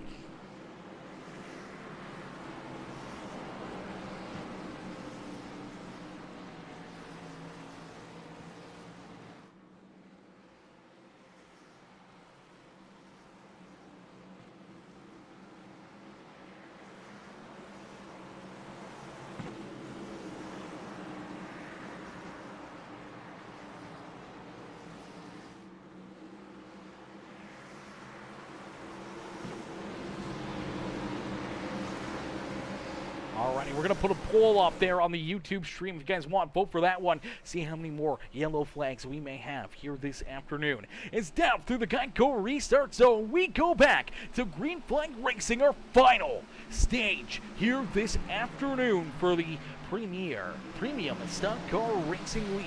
As Grant Applegate out in front leads the way. Look out as Thomas Horvath gets a little loose there off quarter number 2. Almost goes around, able to catch that car. Unfortunately, he does lose a spot there to Jordan Hand, and will move back up into the 4th position. But look out, there goes Benjamin Romano. Romano down through the grass. Look out as he goes for a slide. No caution flag on the racetrack. He's able to keep that car still pointing the right direction. But boy, oh boy, oh boy, that car took a hard left-hand turn down the front straightaway, just all by himself here. Just that rear end slips out and around on that car, just shoots down the racetrack onto the apron and down through the straightaway here, doing a little landscaping at Iowa Speedway for the 24 ride. Luckily enough, able to keep that car out of trouble, keep that car from getting too much damage right there, and keep on rolling. But he does slide all the way back into the 22nd position on the speedway. So going from inside the top 10 to now all the way back there at the rear of the field. As out in front, we see this battle for the race lead. Ryan Rose looking to take it away from the 57 to Grant Applegate. Applegate trying to hang on here, and here comes that 16 of Matthew Wood, the 1 of Jordan Hand, right there ready to pounce as he rolls. They're in position number 4 and looking for more. Thomas Horvath back there in 5th, and then we see Kevin Winker Nation cheer on that Muhlenberger Custom Homes number 42 as Winker. They're in position number 6 on the speedway. Dylan Carrier back there in 7th. Landon Burbage there in 8th. Noah Blackwell and Josh Crider rounding out our top 10 is Farrell Robbins, Trenton Johns, Aiden Lucas, Ryan Haller, and Chris Stage rounding out our top 15 here on the Speedway. Ben Gleason there in 16th with Brian Underwood right there as well, as we do see the 9 ride slow on the racetrack, losing a ton of positions here down the front straightaway. Looks like he may have gotten up and into the outside fence. Let's take a look at it here. Maybe a little contact between him and the 5 ride of Josh Crider. We'll take a look here and see what happens. Looks like the 9 kind of just coming up the racetrack, maybe a little neck code right there. It looks like they were quite a ways away from each other, and just looks like that kind of washes the 9 ride up the speedway into the outside fence. I'm sure Noah not going to be very happy about that one, as that kills all of his straightaway speed. Unfortunately, puts him deep into the field here now, as he's all the way back in the 17th position. Bryce Getz, Nathan Brookover, Danny White, Benjamin Romano, and Jonathan Gaston round out our top 22, as 22 drivers left on the lead lap. The 84 of Melvin Brengruer back here in the 23rd position. He's the only car a lap down out there on the speedway, trying to keep himself out of trouble, trying to keep this car pointed in the right direction, as Ryan Rose continues to lead the way. Rose out in front. Matthew Wood there in second, and now Jordan Hand back up inside the top 3 as Grant Applegate slides back here to 4th. Now I think Applegate trying to use that tire strategy worked out perfectly for him there to finish off stage number 2, but not taking those tires down pit side here to start this final stage. We saw him come down pit road. He got fuel into this 57 ride, but trying to balance out the number of tires used compared to everybody else, he now finds himself kind of off the pace just ever so slightly. The car still looking pretty good out there, obviously having some fresh air, some clean air here now to his front nose is going to feel pretty good, but the fresher tires back there behind him maybe will start to progress and get better and better here, and his will continue to get worse and worse throughout this run. So we'll have to keep an eye on that 57 ride and see how far back he may fall here before coming down pit side for what could be green flag pit stops here this afternoon, as Ryan Rose leads the way here at Iowa Speedway. Ladies and gentlemen, boys and girls, give it up here for all these drivers. Put on a great show, a great race for us, lap by lap by lap, man. They've been putting on one heck of a show, one heck of a performance, and we've seen quite a bit of different issues for our playoff drivers, and we've seen some other playoff drivers, you know, just having a good, solid, steady run up here towards the front of the field. Honestly, we saw, you know, Matthew Wood pick up the first stage win, and we saw Wood end up in about that 3rd spot there in stage number 2 with the fresher tires jumping up and going around him there, and now he's trying to work his way back to the front of the field, but Ryan Rose doing a great job trying to hold him off, and then he put the 78 right up and into victory lane. Jordan Hand's been pretty solid all afternoon, running in 2nd spot for most of the night, but now finds himself back here in that 3rd position after a good first stage, a pretty decent second stage there for the 1 ride. Definitely doing what he needs to do to have a good day at the speedway. Applegate trying to hang on to those tires here, as he's currently scored in that 4th position, but definitely a better spot to be than deeper in the field like he was, battling outside the top 10 and trying to find a way inside this top 10. Maybe there's a little bit of pitch strategy will help him out in trying to turn his fortunes here on the evening, especially after picking up that 2nd stage win of the day. As Dylan Carrier right there behind him. Here comes Kevin Wanker and Landon Burbage, our top 7. Thomas Horvath back there in 8th with Aiden Lucas and Josh Crider rounding out our top 10. Crider trying to hold on to that 10th position as the 76 of Farrell Robbins right there behind him. Robbins right there in the 11th spot, trying to work his way inside the top 10 here. As we're going to jump into a quick Peacemaker game and crank it up as Matthew Wood takes that race lead back away. Lap 100 already off the board here. We're into our 2nd half of this feature event. So 100 laps down, 100 laps of racing action left to go here this afternoon. So ladies and gentlemen, boys and girls, cheer on your favorite driver in the comments section and crank up that volume as we crank it up here on Peacemaker Gaming.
contact. Around goes Kevin Winker. You see it live in heavy damage to the 2 right of Landon Burbage. Burbage gets tied up in this one. Heavy contact right there as our corrected caution flag is going to fly. Let's take a look here and see what happens. One of our playoff drivers collected here in this one. Maybe a few more into this as well. Let's take a look here and see what happens. This was a battle inside the top 10, almost inside the top 5 right here. You see Dylan Carrier in the 57 ride battling hard here for position number, I believe that's for position number 4 on the racetrack, and then down into corner 1. Oh, looks like the 57 of Applegate disappears on the racetrack right there, and I don't know how that happened or not, but watch as the 57 ride disappears here, runs into some connection issues. The 42 machine of Kevin Winker just goes completely around. So you do see the 57 kind of coming up ever so slightly. The 42 coming down, but they're still quite a ways away. But the 57 disappears, and the 42 just instantly goes around. Probably some net code right there. Unfortunately, heavy contact for Kevin Winker. Heavy damage there for the 2 ride, Landon Burbage. And you also see the 54, Thomas Horvath. He's going to get some contact there with Aiden Lucas. They both washed down the racetrack here. And I don't know if the 54 ended up with some damage there or not. We'll have to take a look here. Doesn't seem like he gets too much damage or anything. Just a little bit of contact between him and the number 77. But he may have gotten into the 2 right here pretty good as well. We'll take a look here and see, because he's behind this, and yeah, it looks like he's going to slam into the numbers right there of that 2 right. So pretty good right front damage for Horvath, and then obviously getting tagged there by the 77 right, sends him down the apron here. He doesn't keep it off the inside wall. He does keep it off that inside fence, so not too much damage there, but a little bit. Definitely a lot of damage for the 2 Landon Burbage, though, as we'll find him now back in about the 8th position, as we do see Thomas Horvath back down pit side here himself. So this is an interesting one. This is going to be very, very wild to see how this is going to play out. Now, with the 57 ride running into some connection issues right there as well, you see Grant Applegate all the way back here in the 21st spot on the Speedway. Let's see Kevin Winker still coming back down pit side. We see the 6th ride of Brian Underwood coming down pit road here as well. So a bunch of different drivers taking some different strategies here in this one, as our first caution flag of our final round of the day, our final of the evening. And some of those fans in the stands that were saying more than 3, maybe right here. You may be getting right. That's number 1. So number 1 up and onto the board. I don't know though. Is it going to be 1? Is it going to be more than 3? Is it going to be 2? How many are we going to have here? How many caution flags will we get here this afternoon? You can vote in the poll over there on the YouTube stream to see how many laps or how many things these are going to get. As Kevin says, what a damn joke, Kev, Mr. Winker. That was a tough one right there for you, brother. That was definitely a tough one. 57 always lagging. Yeah, that's definitely nothing new, and definitely a tough way to get taken out of a race out there on the Speedway, man, after having a solid day, a solid run, and then having it kind of go out the window right there after lagginess of somebody on the Speedway. Let's take another look back at this one, and Kevin Winker in this number 42 ride is the Muhlenberger Custom Homes Camaro, the Sonic Graphic Designs ride. Working the outside lane here, trying to get a good run to roll around the 57 as he blinks. 42 just goes around the net code off of the disappearing 57 ride. Just gets Winker turned around and then up the racetrack into the outside fence. Heavy damage there as well for one of our other playoff drivers, and Landon Burbage, as Burbage gets tied up in that one, and some heavy contact there for himself as we get ready to go back to green flag racing. The lights are back off the official Iowa Racing base car. That means we're going to continue on here with our Peacemaker Gaming Crank It Up, as we'll continue to crank it up here this afternoon for a couple more minutes here and give you guys a good look at the sights and sounds here at the beautiful Iowa Speedway. here this afternoon as we get ready to set these drivers back loose. We get ready to go back to green flag racing, ladies and gentlemen, boys and girls. Crank up that volume and cheer on your favorite drivers once again as we crank it back up here this afternoon.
Alrighty, it's the caution flag coming back out here in this one for the beautiful Iowa Speedway. Caution flag coming back out for the second time here in our final stage of the day. So some couple quick caution flags here to start this round, and already a couple yellow flags. A couple of our playoff drivers look to be collected here in this one, as we did see Jordan Hand able to jump up and take this race lead away. So Hand now out in front, showing these drivers how to get it done, as that's going to bring the crank it up to a close here this afternoon. We'll take a look back and see what happened here, as it looks like Josh Crider going to get collected here in this one.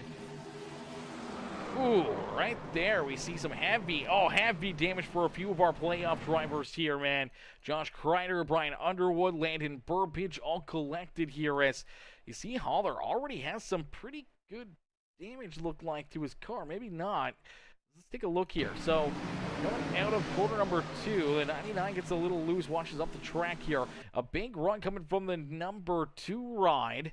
Landon Burbage. Unfortunately, Burbage and the 99 are going to make some contact here, and what's going to happen is it's going to kind of hook the left rear of the 99. He's going to wash down the racetrack, and he's going to hook the 5 ride right here. There's that contact, and then boom, right there, clips the 5 machine spinning. Josh Crider around. Crider washes up the racetrack hard into the outside fence, and then you see the 2 and the 99 still together, but here comes the 66. Here comes that 6 ride as well of Brian Underwood, and the 84 of Brangruer in there as well. Brangruer actually going up onto 3 wheels right there. The 6th ride of Underwood almost going upside down as well. Heavy contact here for a lot of these drivers. I think the 5 ride ended up with the least amount of damage here. The 99 ride potentially with the least amount, as heavy hits, heavy damage here for a lot of our playoff drivers here this afternoon. Let's see if we can get another look at this one. Let's see if we can get a look from the 84's perspective here, as he drives into this one a little later, but he sees this happening, tries to aim for the middle, tries to shoot the gap here. Unfortunately, closes up and nowhere to go, and heavy damage there for the 6 of Brian Underwood, the 5 of Josh Crider, the 2 of Landon Burbage, also getting a piece of that. Let's see if we can jump on board with Landon here as this contact gets made and drivers go around here. Let's see if we can jump into the cockpit of this number 2 machine and see the initial contact in the run that he gets underneath this 99. So there's the 99 to his right front here. Then there's the contact. Around he goes, and then trying to get checked up, and then ran over a couple times, ran hard up into the outside fence, and you see that hood up.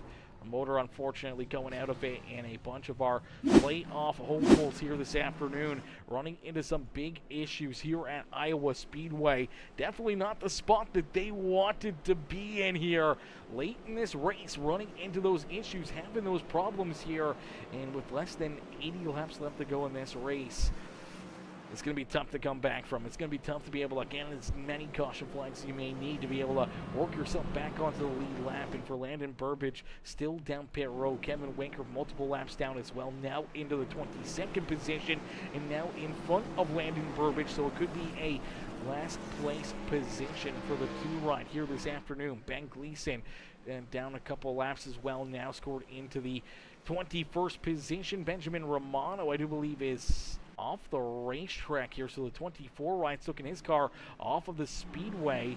You see Melvin coming back down pit side, same with Nathan Brook over, and the 72 of Jonathan Gatson. You see Ryan Haller back out there using his quick repair. I'm sure the 6 ride of Brian Underwood's using his quick repair, same with Josh Crider in the 5 ride, as both their rides able to keep on rolling here on the speedway. So a good break for them being able to have that quick repair, but get tied up in another big wreck like that, their night could be over in a quick hurry. And unfortunately for the number 2 of Landon Burbage, reason why he's still down on pit road and obviously has that quick repair, that car is going to be repaired down pit side.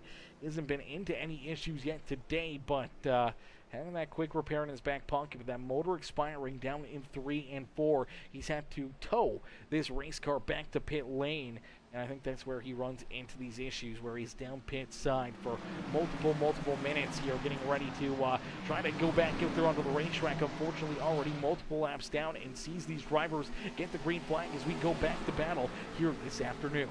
Jordan Hand out in front. Hand leads the way here. The premium stock car setups number ride, the premier racing setups machine there at the front of the field. It's Matthew Wood there in second. Dylan Carrier having a great drive here in this final stage. Worked himself now up into position number 3. The 77 of Aiden Luke is back there in fourth with Ryan Rose rounding out our top 5. Noah Blackwell there in 6th as Chris Stage now into the 7th spot. The 76 of Farrell Robbins back there in 8th. Danny White there in 9th, and Grant Applegate in that number 57 ride inside the top 10 here as he's battling door to door with Trenton Johns for that 10th position on the racetrack.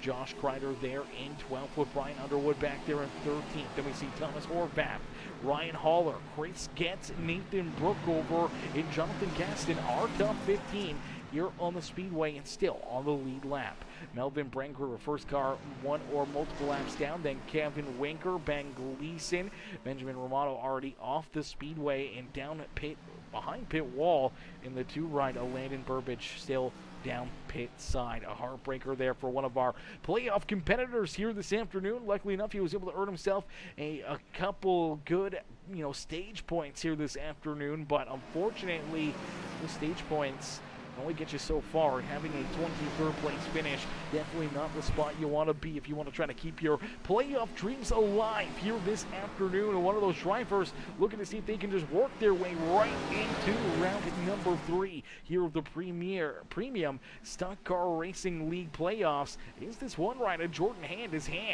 out in front, looking to try to pick up the checkered flag. Matthew Wood back there in second. He came into this race with a massive points difference between himself and that cutoff line, even a big points gap between himself and our second place driver in the points right now. So came in with a lot of those bonus points, was already able to earn himself, I believe, 17 stage points with the win in stage number 1, and then a good run there in stage number 2.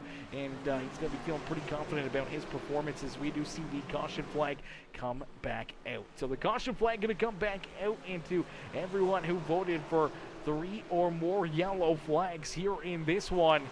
You're right. You were right. That is caution flag number 3. So and we're going to definitely see more than that. So that's very, very interesting. 50% of people thought we were going to have more than 3. None for 20.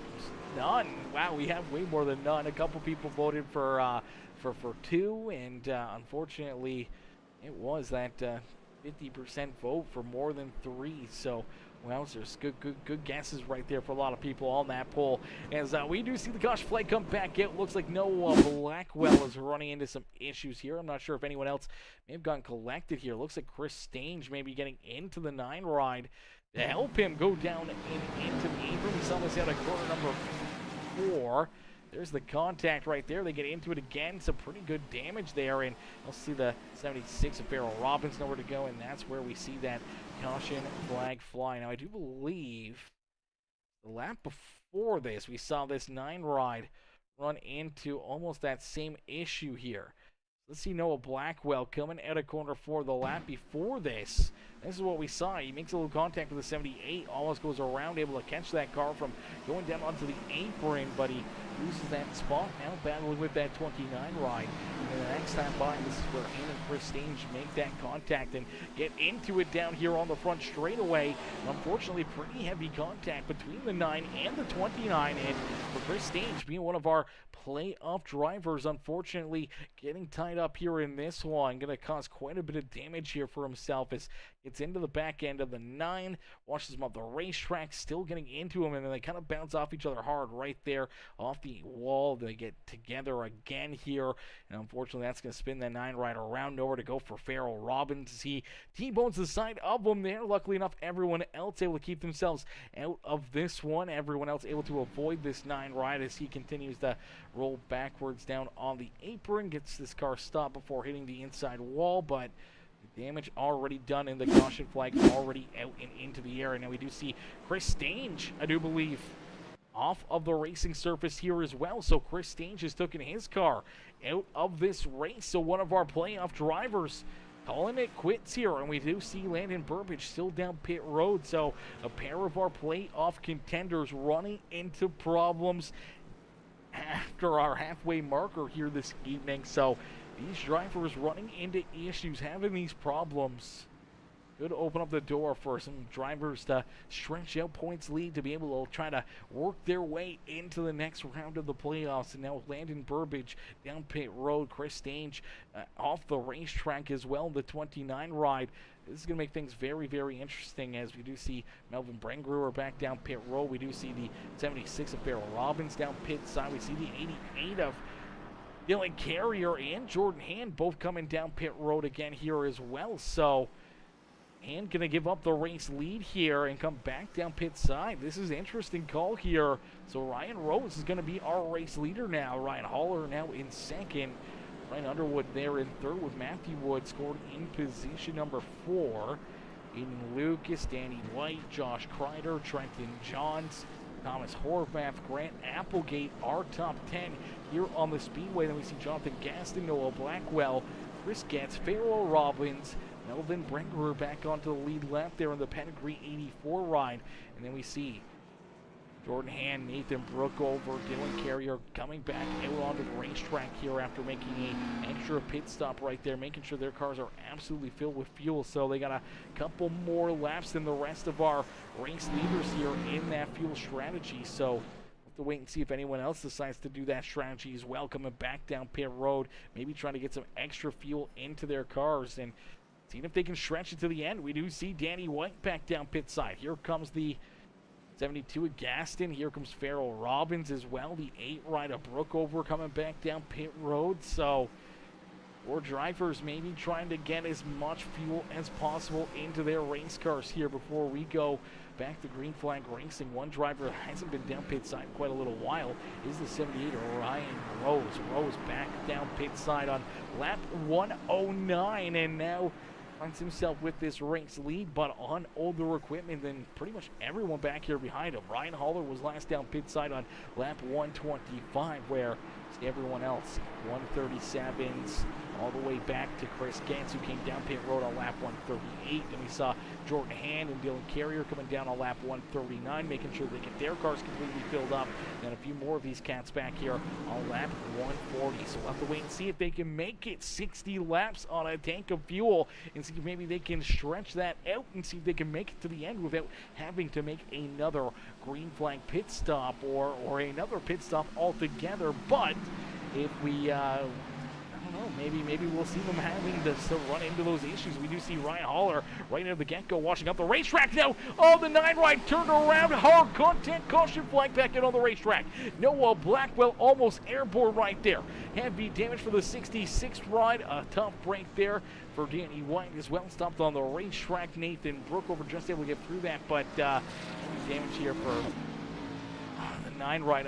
Noah Blackwell is the caution flag going to come right back out here. Let's take a look at it as we saw the 99 watch up the racetrack there at 1 and 2, but the 9 just gets loose here.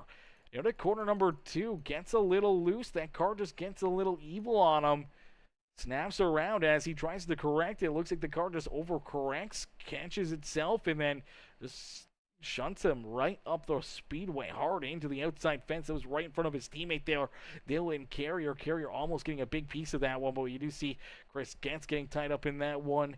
Ben Gleason in there as well. Heavy damage for the 66 ride of Gleason. The 79 ride of Danny White going to get some contact into that as well as he bounces off the 9 ride. Let's jump off board here with Noah Blackwell and see what he can see here from the cockpit as we do see pretty much everybody else come back down pit road again. Everyone making sure they get all that extra fuel now as let's take a look on board here with the 9. Blackwell and see what happens. Oh, there you go. That car starts to slide around and he just whips that wheel hard to the right, trying to save it, trying to keep it from going around here as right about here. That rear end starts to go around on him. You see that wheel go hard to the right, almost a full length away, and unfortunately as the car straightens back out, the wheel already turned to the right, and it just pulls you right up into that outside fence. And unfortunately The 9 ride, heavy contact there with Getz. With Gleason, with the 79 ride of Danny White, as they all kind of go piling into that one. Luckily enough, doesn't look like too much contact there for Danny White as he tries to keep that car going. Unfortunately, gets clipped by the 66 ride. Still not a ton of damage there. Hopefully not too much work to do for the crew as he gets rolling again, gets that car pointed back in the right direction as we'll get these drivers ready to go back to battle here this afternoon as things are going to look a little different here again at the front of the field. It's now Brian Underwood who leads the way. Last down pit road on lap 137 with Aiden Lucas, Josh Crider, Thomas Horvath, and Trenton Johns. And then we see Jonathan Gasso was down pit road on lap 140, and then we see Matthew Wood back here. First car that came down pit road on lap 143. So some different pit strategy starting to play here just a little bit. Now, you may think to yourself 6 laps of a difference here between going down pit road last caution flag to this caution flag. It's not like that's a huge advantage, and they didn't run any green flag laps. You would be right, but when it comes down to the fuel mileage aspect of this race, what that fuel could mean, that extra 6 laps could be the make or break portion between making it to the end of this race without having to come down pit side or, you know, having to make that green flag pit stop. It could get very, very tight around that lap 50 area. We haven't seen them go for a more than 50 lap run out there on the racetrack, so this could get very interesting here, ladies and gentlemen. This could get fun here at the end of this race to see, you know, who's going to have that run, who's going to have that fuel to be able to get the jump done here this afternoon. It's going to be interesting. It's going to be a little wild to see how this one actually plays out, who ends up putting themselves into victory lane here tonight. Oh, man, this is going to be breathtaking, chat. Oh, my gosh.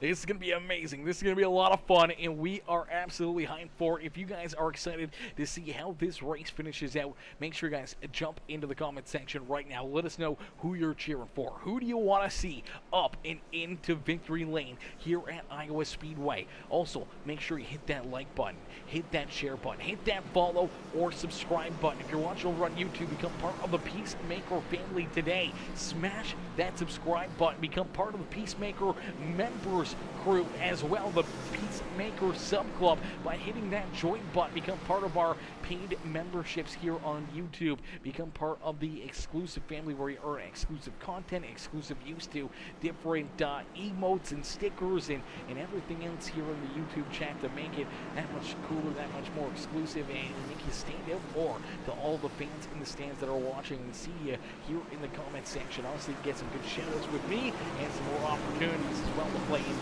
members only video games when we play some different games like Call of Duty or anything else. You can jump in and play some games with us up here in the broadcast booth as we go back to green flag racing down through the Geico restart zone. The 6th ride of Brian Underwood sees that green flag flying, so Underwood back out in front here. He was battling early on in this race, trying to work his way to the front of the field. He finally gets there, and now trying to hang on to it. As Underwood out in front, Aiden Lucas down low. The Beyond Detailing 77 ride looking for that race lead as well. Yeah! Oh, man, we see more contact, and another caution flag is going to fly as the 28 ride of Trenton Johns goes around. Oh, brother. Johns, unfortunately, running up here inside the top 5, and oh, it's Matthew Wood who ends up getting a piece of him right there, one of our other playoff contenders here this afternoon. This is what we were looking at. This is what we were kind of watching here, is our playoff drivers putting themselves deeper in the field, trying to use a little bit of that pit strategy. Unfortunately, it brings you into this position where there's a lot of cars in front of you. It puts you into the middle of the pack, and you just watch that 28 ride lose the rear end, goes around, nowhere to go here for the 16 ride as Matthew Wood gets a big piece of him right there. A great piece of driving and great recognition there from the 57 of Apple tailgate to avoid him and avoid contact right there with that 28 run, as that was right in front of him. But unfortunately for Matthew Wood, he could not get checked up in time. Unfortunately for him, heavy damage. See if we can jump on board here with the helmet cam here of this number 16 rider. He's going to get the best seat in the house for it. Following this 28 machine, sees him starting to go around, trying to get out of it, trying to avoid him. Unfortunately, it's a big piece of him right there, and heavy run and damage for the 16 ride here in this one. So he's going to have to take his car down pit side here for some work. Crews went to work. They've brought that car back together, and he's going to have to be at the rear of the field now late in this race. He's going to have to work his butt off, trying to work his way back to the front of the field here with less than 50 laps left to go here, as Michael says, congrats, Justin Allgard. Who's Justin Allgard? I don't know who that is. Why are we congratulating? Oh, you mean congratulations to Justin Allgaier. I'm not watching that race, unfortunately, Michael, but yeah, congratulations, Justin Allgaier. I'm excited to go back and watch that. I watched the first little bit before the broadcast got started up. I haven't really watched the end. He kind of just played spoiler right there for me, but nonetheless, I mean, I did see him after stage 2. He got a penalty for something on the restart, and then as he served that pass-through penalty, got another penalty for speeding and had to come back down pit road again. So he definitely went a lap down there, and that was definitely going to put him behind the 8 ball. So for him to be able to come back and battle and still pull off the championship is absolutely amazing. I'm excited to see how this one played out, how that one finished off there, as we're going to get ready to go back to green flag racing. We're going to get ready to set these drivers back loose here in this one, as less than 50 laps left to go here, ladies and gentlemen. It's anybody's race, it's anybody's game here this afternoon. Now, we didn't see many other drivers making pit stops here during this caution break. I thought maybe we'd see a few more maybe come down pit side, see if they can get that extra little bit of fuel into their cars to see if they can make it to the end of this race that much easier, that much closer, or anything else. But didn't anyone really coming down right there. Either A, they don't want to give up track position, or B, they just have enough. Maybe they're good now. Maybe they don't need to worry about fuel anymore. So this is going to be a shootout right to the very end. It's going to be almost a Saturday night special here under 50 laps left to go. And so much on the line, especially for our playoff drivers, knowing that if they can pick up a win, they can put themselves into the championship here, into that next round of the championship. So that's going to be very, very interesting to see them trying to work their way to the front of the field and see if one of our championship hopefuls can pick up a win and lock themselves into the next round of our playoffs, and also earn themselves those extra bonus points by picking up that win as well, which could be absolutely massive going into that next round, trying to work your way into that championship for having as many points as possible going into that round, maybe make or break for these drivers. So drivers like Jordan Hand, knowing that he came into this race on the outside looking in, hasn't earned any of those bonus points towards the championship yet, but picking up that win, getting those 5 bonus points towards that championship could definitely help him on his way, and then also make it a free day at the Speedway next week, and really go after some of those stage wins, trying to earn more of those bonus points here. So we'll have to wait and see. We'll have to wait and see if Matthew Wood can work his way back up through the field here after getting tied up in that last caution flag. Wood finds himself back here in the 14th position. See if he can try to work his way back up towards the front here. See if he's got enough car and enough time to try to get up here and fight for a win here this afternoon after winning stage 1 and having a pretty fast car all evening long, as we go back to green flag racing. Brian Underwood out in front, sees that green flag fly quickly, trying to open up that lead, trying to pull away from the 77 right of Aiden Lucas. This time down the back straightaway, he's able to keep that car from singing off the one right there. Now the 54, Thomas Horvath, trying to slide up into position number 3.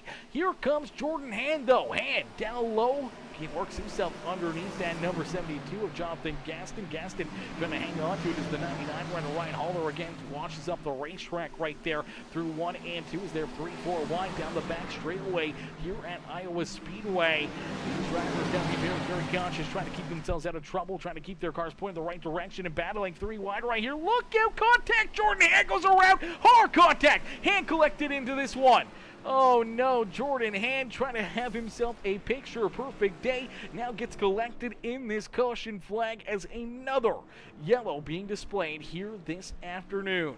Let's take a look back at it and see how this one kind of got all underway. We saw the number 99 right here gets into the outside fence as well. Coming off corner number 4, they were 3 wide right here. You watch Ryan Haller. He gets into the outside fence, and I thought that's maybe where we were going to see a caution flag, but no, it's the 72 right of Jonathan Gaston. The Gaston's iRacing graphics right. Watch this.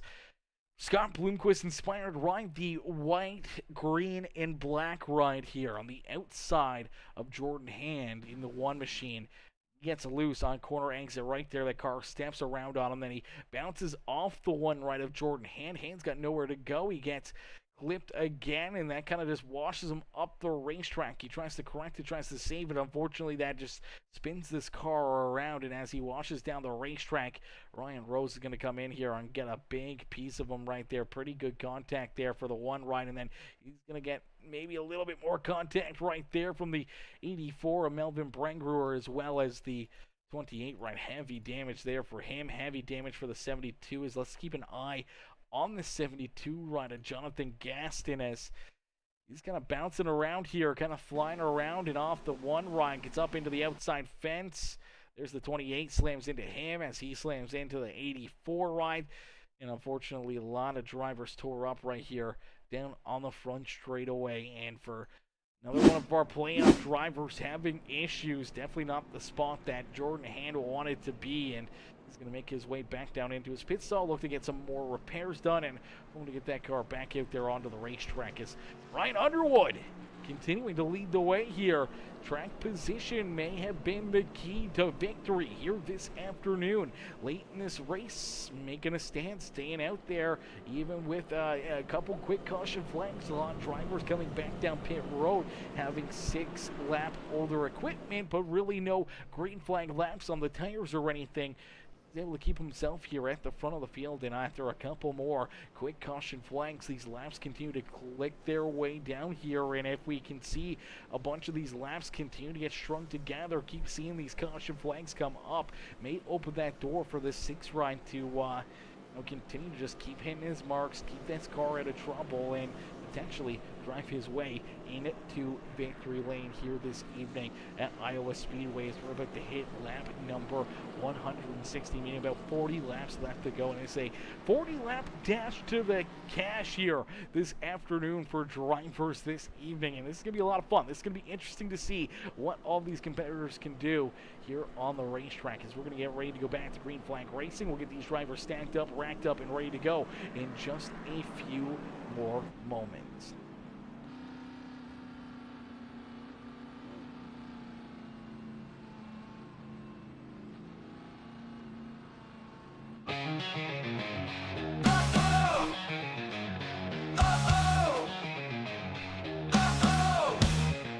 Everybody.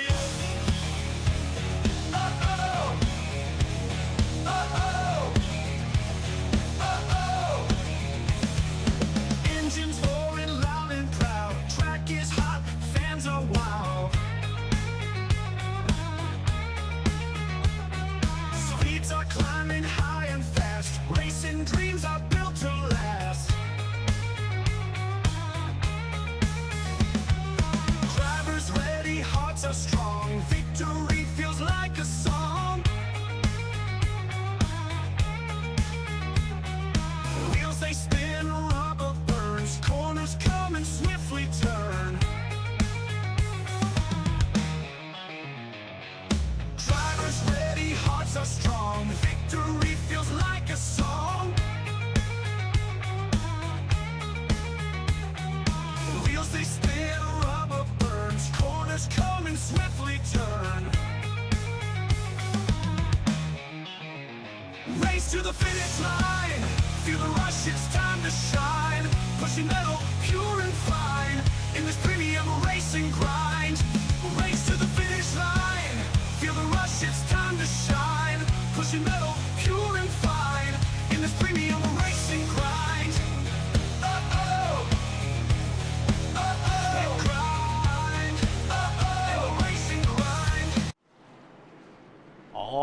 righty, as we get ready to go back to green flag racing here from the beautiful Iowa Speedway.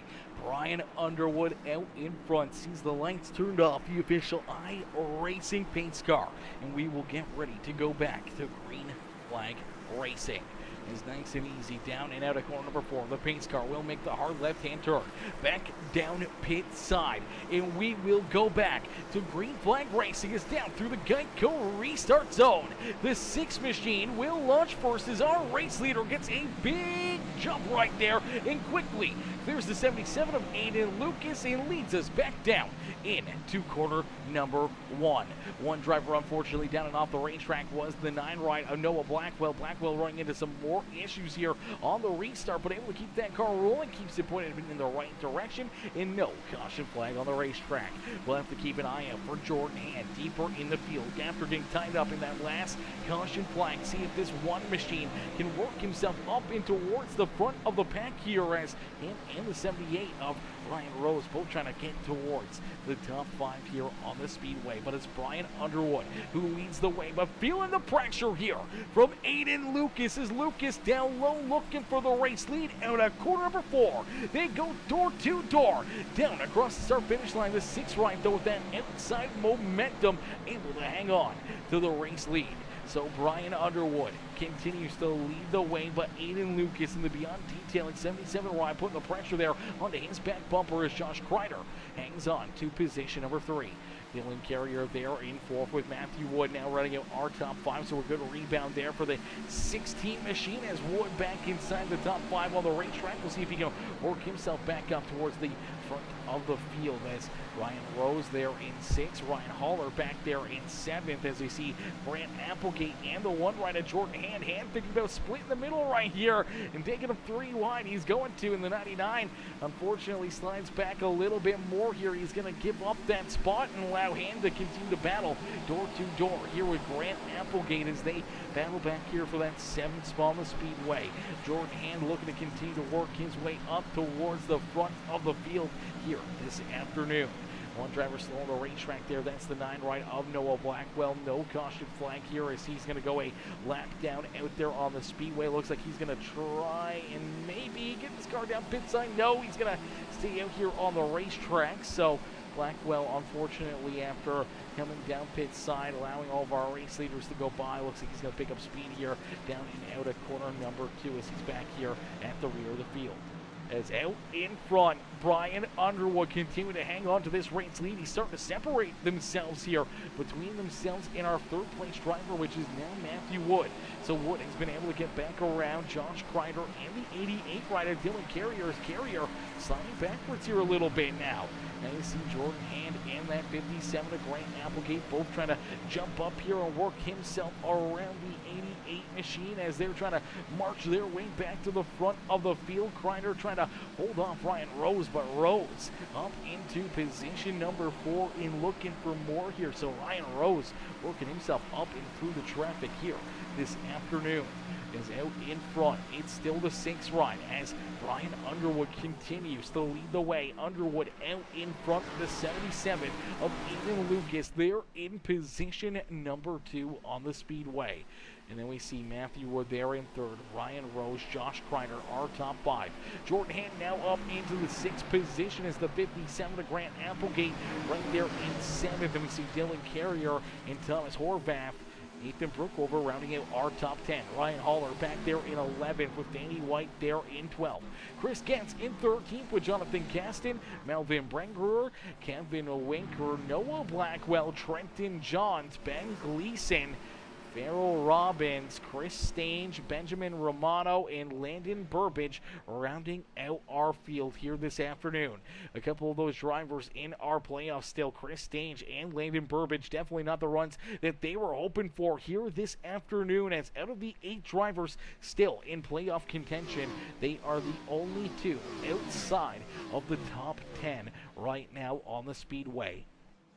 Applegate now into the 9th position here as he slipped back a couple spots. Is now Dylan Carrier trying to work down low underneath his teammate. The one right of Jordan Hand. His hand trying to hunt down this 5 right of Josh Crider. Is Crider there in position number 5, but the battle at the front of the field continues to rage on. And as they continue to battle here at the front, you see that 16 right of Matthew Wood trying to hunt them down. Now Ryan Rose into that 4th position. He's trying to join that fun up here at the front of the field as you do see Jordan Hand getting a big run down low on Josh Crider, trying to jump into the top 5 here. Crider trying to hang on to that 5th position, but Jordan Hand and the 5-door, 2-door out at corner number 4. They're going to go side by side down the front straightaway, down across the start-finish line as Jordan Hand trying to work that Premier Racing Setups #1 machine inside the top 5 here once again this evening. But Josh Crider not wanting to give it up after a little contact right there between the two of them. Somehow or another, the one keeps himself pointing in the right direction, though. Launches up the racetrack, unfortunately loses a ton of momentum down out of corner number 4 and slides all the way back now into the 9th spot on the speedway.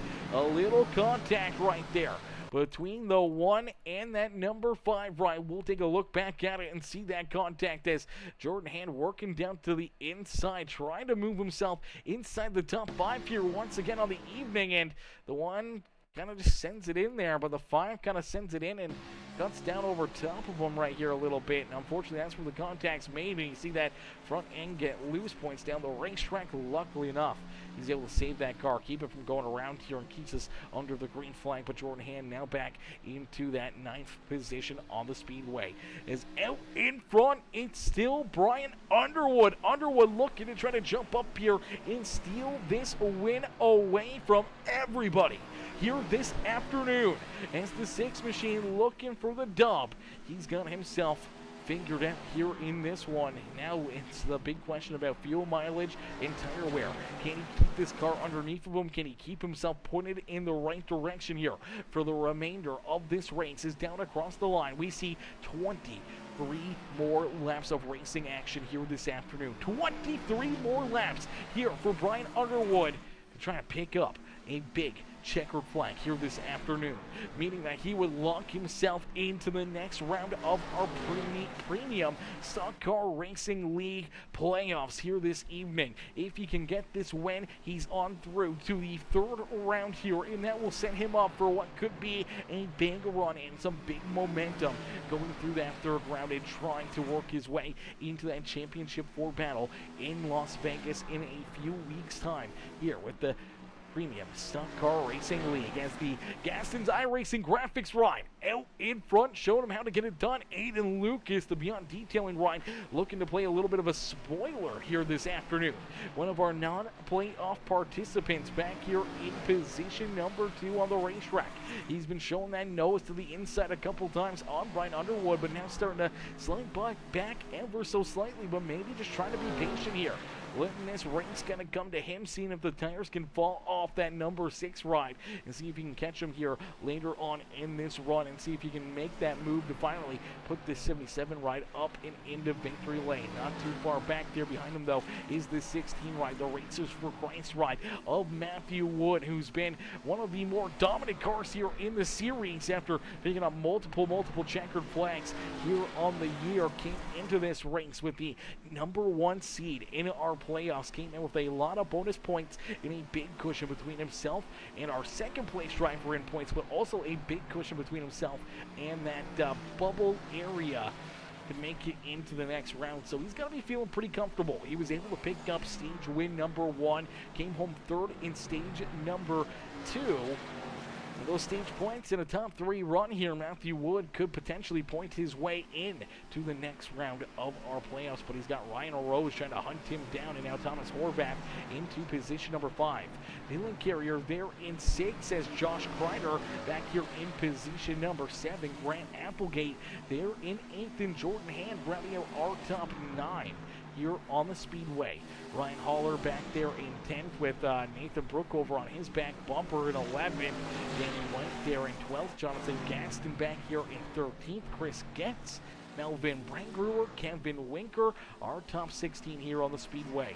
Noah Blackwell in 17th with Ben Gleason, Trenton Johns, unfortunately off the racetrack in 19th. Farrell Robbins off the Speedway here in 20th. Chris Stange, one of our playoff competitors, off the Speedway, now scored in 21st. Landon Burbidge, who's back out onto the racetrack here, trying to salvage as much as he can here on the evening. Landon currently scored in the 22nd position, but with Chris Stange not out there on the racetrack, potentially Landon can leapfrog this 29 ride and maybe take another point away from Chris Stange and maybe earn an extra point for himself here on the evening, and already done that for Landon Burbidge as he was able to leapfrog the 24 of Benjamin Romano here late in this race. So at least able to salvage one extra point for the 2 ride and maybe another 1 or 2 if they're on the racetrack waiting for him here. But from the field, Brian Underwood continues to lead the way, but here comes Aiden Lucas trying to mount another challenge as the 6 ride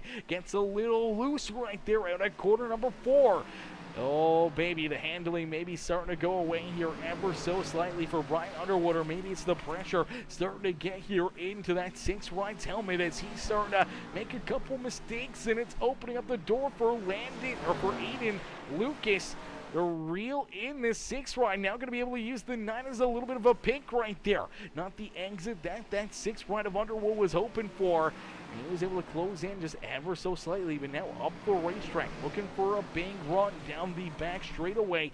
Here comes that big run for Aiden Lucas as he's looking to try to take this race win away from Brian Underwood. Underwood looking, knows that he could work his way into the next round of the playoffs with a win here this afternoon, but he's got to hold that 77 ride back there at bay, and they got a pretty decent advantage, almost 2 seconds now between themselves and our 3rd place driver, Matthew Wood. Is Wood back here in position number 3. Then we see Ryan Rose there in 4th.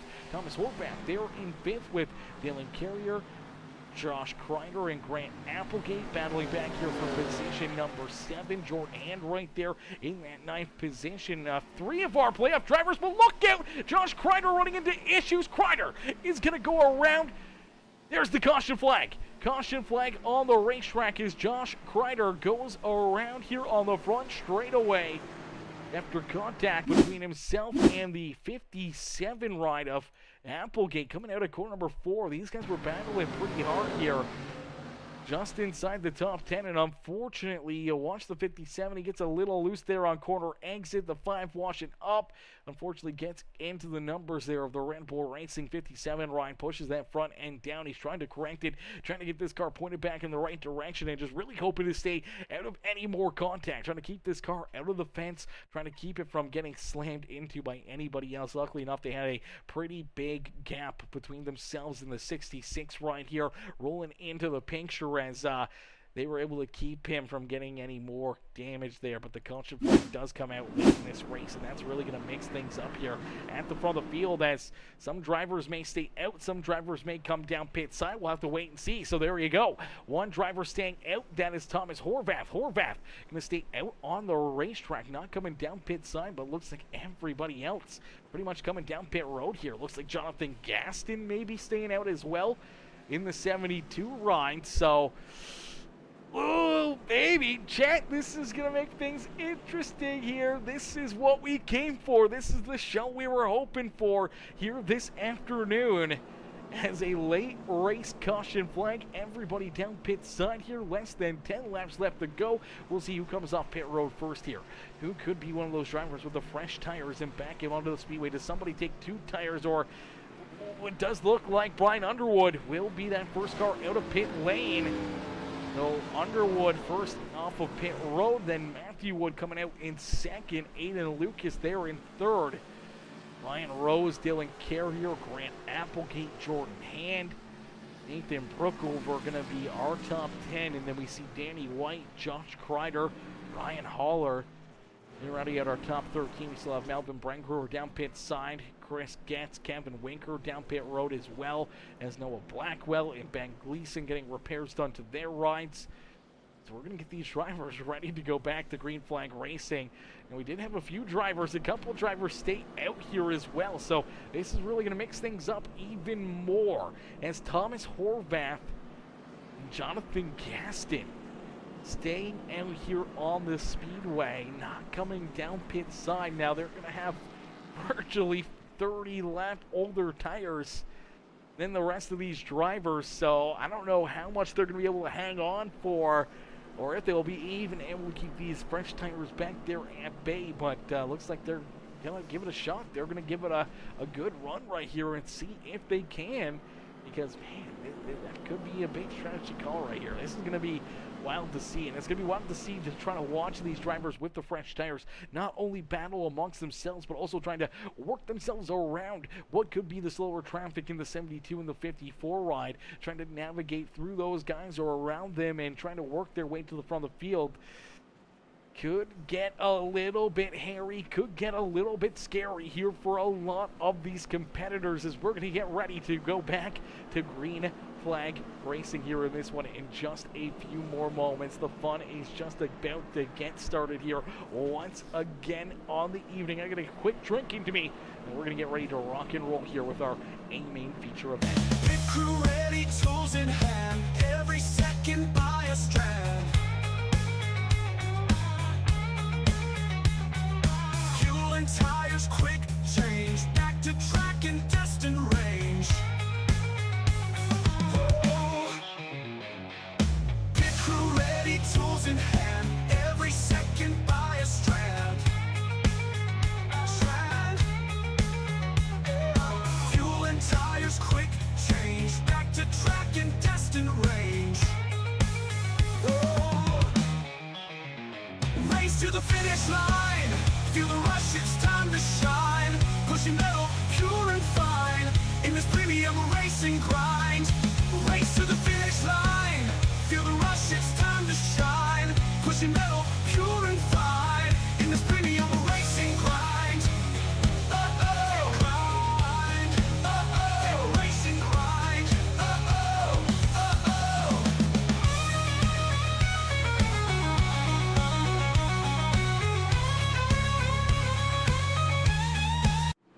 Alrighty, ladies and gentlemen, boys and girls, you came here for a show. Well, here you go. It's a 5-lap shootout to end our 4th playoff race of the season.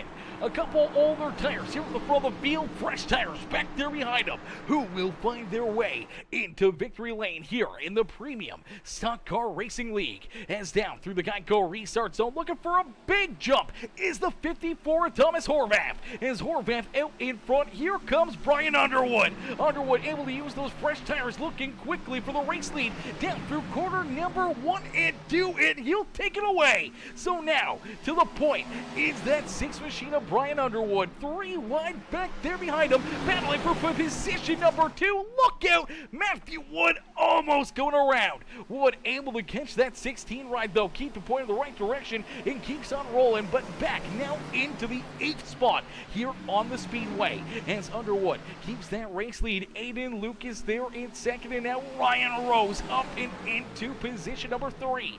Horvath, even with those older tires, doing a great job trying to hang on to him here as he's working there to the outside of the 88 of Dylan Carrier, but unfortunately he's going to slide outside the top 5, and we see another late race caution flag fly. The caution flag going to come back out here in this one. It looks like drivers a little bit deeper in the field going to run into issues, and that will take us to NASCAR overtime here this afternoon. As it looks like Melvin Brangrower and the Nathan Brookover going to run into some issues here as, it looks like Brookover gets loose coming out of corner number 4. Unfortunately, the 8 right losing that rear end, slides around, nowhere to go here for Melvin as he's going to slam into that left rear quarter panel of the 8 ride. Some pretty good contact for both drivers as they spin sideways down across the start finish line. They they bounce off each other a couple more times and down through the infield, and that will put us back under the caution flag. So the yellow flag coming back out late in this race to really make things that much more intense, but that much more scary here for the 6th rider, Brian Underwood. And he's had a few car lengths there between himself and Aiden Lucas, and was hoping to see this one go clean and green down to the end, but now we'll have that 77 ride either to his outside or his inside here on the restart. Ryan Rose right there, as well as Grant Applegate and Dylan Carrier is our top 5, all with fresh tires here on the Speedway. Thomas Horvath back here in position number 6. He's one of those drivers on the older tire strategy here who stayed out on the racetrack during that last caution break. And then we see Matthew Wood, Jordan Hand, our top 8 with Danny White, and Josh Crider rounding out our top 10 here on the Speedway. Ryan Haller there in 11th with Chris Getz, Jonathan Gaston, Kevin Winker, our top 14. Melvin Brengru back here in the 15th position as Nathan Brookover down pit side getting this 8 ride repaired. Noah Blackwell going to get a wave around here and going to get a lap back, but I don't know how many laps he is down and where this will put him here into the lineup, but unfortunately scored back in the 17th position and multiple laps down here for the 9 ride. And then Ben Gleason scored in 18th, Trenton Johns in 19th, Landon Burbage there on the Speedway scored in 20th as Trenton Johns, Farrell Robbins, Chris Stage, and Benjamin Romano all off the Speedway. So Landon coming back out onto the racetrack here, even with a very heavily damaged up race car. We saw that Prince's towing ride get collected in a couple incidences out there on the Speedway, but sticking with it here after getting that car kind of back to where it's at least drivable on the racetrack. Hop back out here, hasn't been very fast or competitive, but he's so many laps down that he's got no shot, no opportunity to even get back onto the lead lap here this afternoon, but he was able to jump out there, run a bunch of laps, and able to pick off a lot of those drivers that left the race just a short time after he did. So he was able to leapfrog those guys and take himself from 23rd up into 20th and gain himself at least 3 extra points here on the evening. He could have called it quits, called it a day, kept that car down on pit road and not jump back out here onto the racetrack, but now giving himself the opportunity to earn those few extra points, which could be make or break in the playoffs, and that could be the points he needs to potentially work himself into the next round here. And he's still got Trenton Johns. I'm not sure how many laps down Trenton Johns is compared to the number 2 ride, but maybe he can pick up another spot here as John's still off the racetrack. I'm not sure if he'll be able to leapfrog him or not, as Gleason's down 17 laps, Johns is out, and Burbage is down 50 laps, so it all depends on how many NASCAR overtimes we really have and how many laps we run under cautions here. Maybe he picks up that 1 extra position. That 1 extra point could be make or break between making it into the 3rd round of the playoffs or unfortunately being eliminated for the playoffs for the 2 ride. So we'll have to wait and see how it all plays out. As out in front, Brian Underwood, one of our playoff hopefuls here this afternoon. He's looking to try to pick up a big checkered flag here in this one. A checkered flag would mean an automatic ticket straight on through into our round of 3 here this afternoon, and that's exactly what the 6 ride's looking to do. Same with Applegate, Dylan Carrier, Matthew Wood, Jordan Hand, Josh Crider, and all of our other playoff drivers are 8 playoff drivers left here in the series. But there's a lot of drivers trying to play spoiler here, trying to make it so that no one's locked into the next round. One of those being Aiden Lucas. He would love to find his way into victory lane. I do believe Ryan Rose also looking for a way into victory lane here today as well. Same with Thomas Horvath, Danny White, Ryan Haller would all love to find their way into victory lane. A good one here for Chris Getz as well. Currently scored in the 12th position. He was one of those drivers eliminated here in that first round of our playoffs and looking strong out there on the racetrack here in Iowa as the Lights are off. The official iRacing safety car, a green-white checkered, about to come at you here to finish off this evening's festivities. As down through the Geico restart zone, the 6th rider, Brian Underwood, gets a good launch and quickly slides up, clears the 77 ride, but here comes the 78 of Ryan Rose. Rose down low, looking for a hole, looking to slide up into second and trying to battle with that number 6 ride for what could be the race win here this afternoon. The 6 Underwood stays there in the outside lane, but he's got the pressure all over his back bumper. Look out, gets loose down at corner number 4 as the white flag has been displayed one more time around here for Brian Underwood. Can he pick up the dub here this afternoon, or does Aiden Lucas or Ryan Rose have anything left in the tank for him here this afternoon? Is down into corner number 3. Nice and easy down and out at corner number 4. They're going to drag ranks back to the start-finish line, and it's Brian Underwood. Underwood picks up the win, and he will lock his way into our round of 3 here in the Premium Stock Car Racing League playoffs. Ladies and gentlemen, boys and girls, give it up here for Brian Underwood as he gets the dub here this afternoon. He gets the job done, came out here, knew what he had to do, and the best way to put yourself into the next round of the playoffs is to put yourself into victory lane, and that's exactly what the 6th ride does. And some aftermath, some contact here, maybe some drivers not happy with each other out there on the racetrack as they're going to give each other a couple love taps there on the speedway. Oh, Jordan trying to get another one there on the 6 machine, but out in front, the 6th ride of Brian Underwood is going to burn down the house here. He is going to celebrate picking up the win here this afternoon, man. A great run and a great drive there for Brian Underwood. Ladies and gentlemen, boys and girls, give it up here for that 6th ride as he finds his way into victory lane here this evening and automatically punches his ticket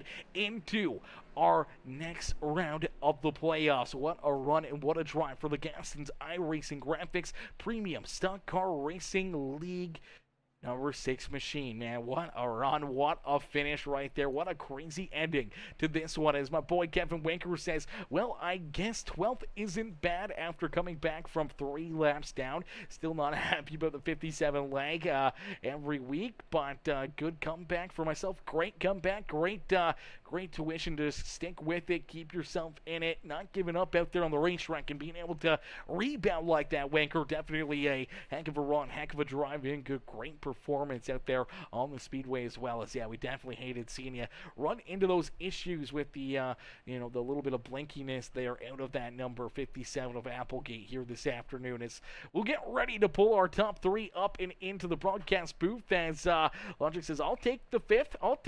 Yeah, 100%, brother. Not a bad run. Not a bad run at all for you there, Dylan. Not a bad run at all for you today in this one, my dude. And Kev says, hey, it's Kev says, finally a top 10 for the 99 ride. Let's go, Mr. Holler. Yes, Sirski. Let's go. Top 10, a solid run there for the 99 ride here this afternoon. Heck yeah, brother. Heck yeah. Is Brian Underwood picking up the win. Ryan Rose, Aiden Lucas there in position number 2 and 3. Let's take a quick look here back to the checker flag. We did see some drivers running into some issues down across the start-finish line here as well. See what happens here between some of these drivers as 72 Ryan slow down through 3 and 4, and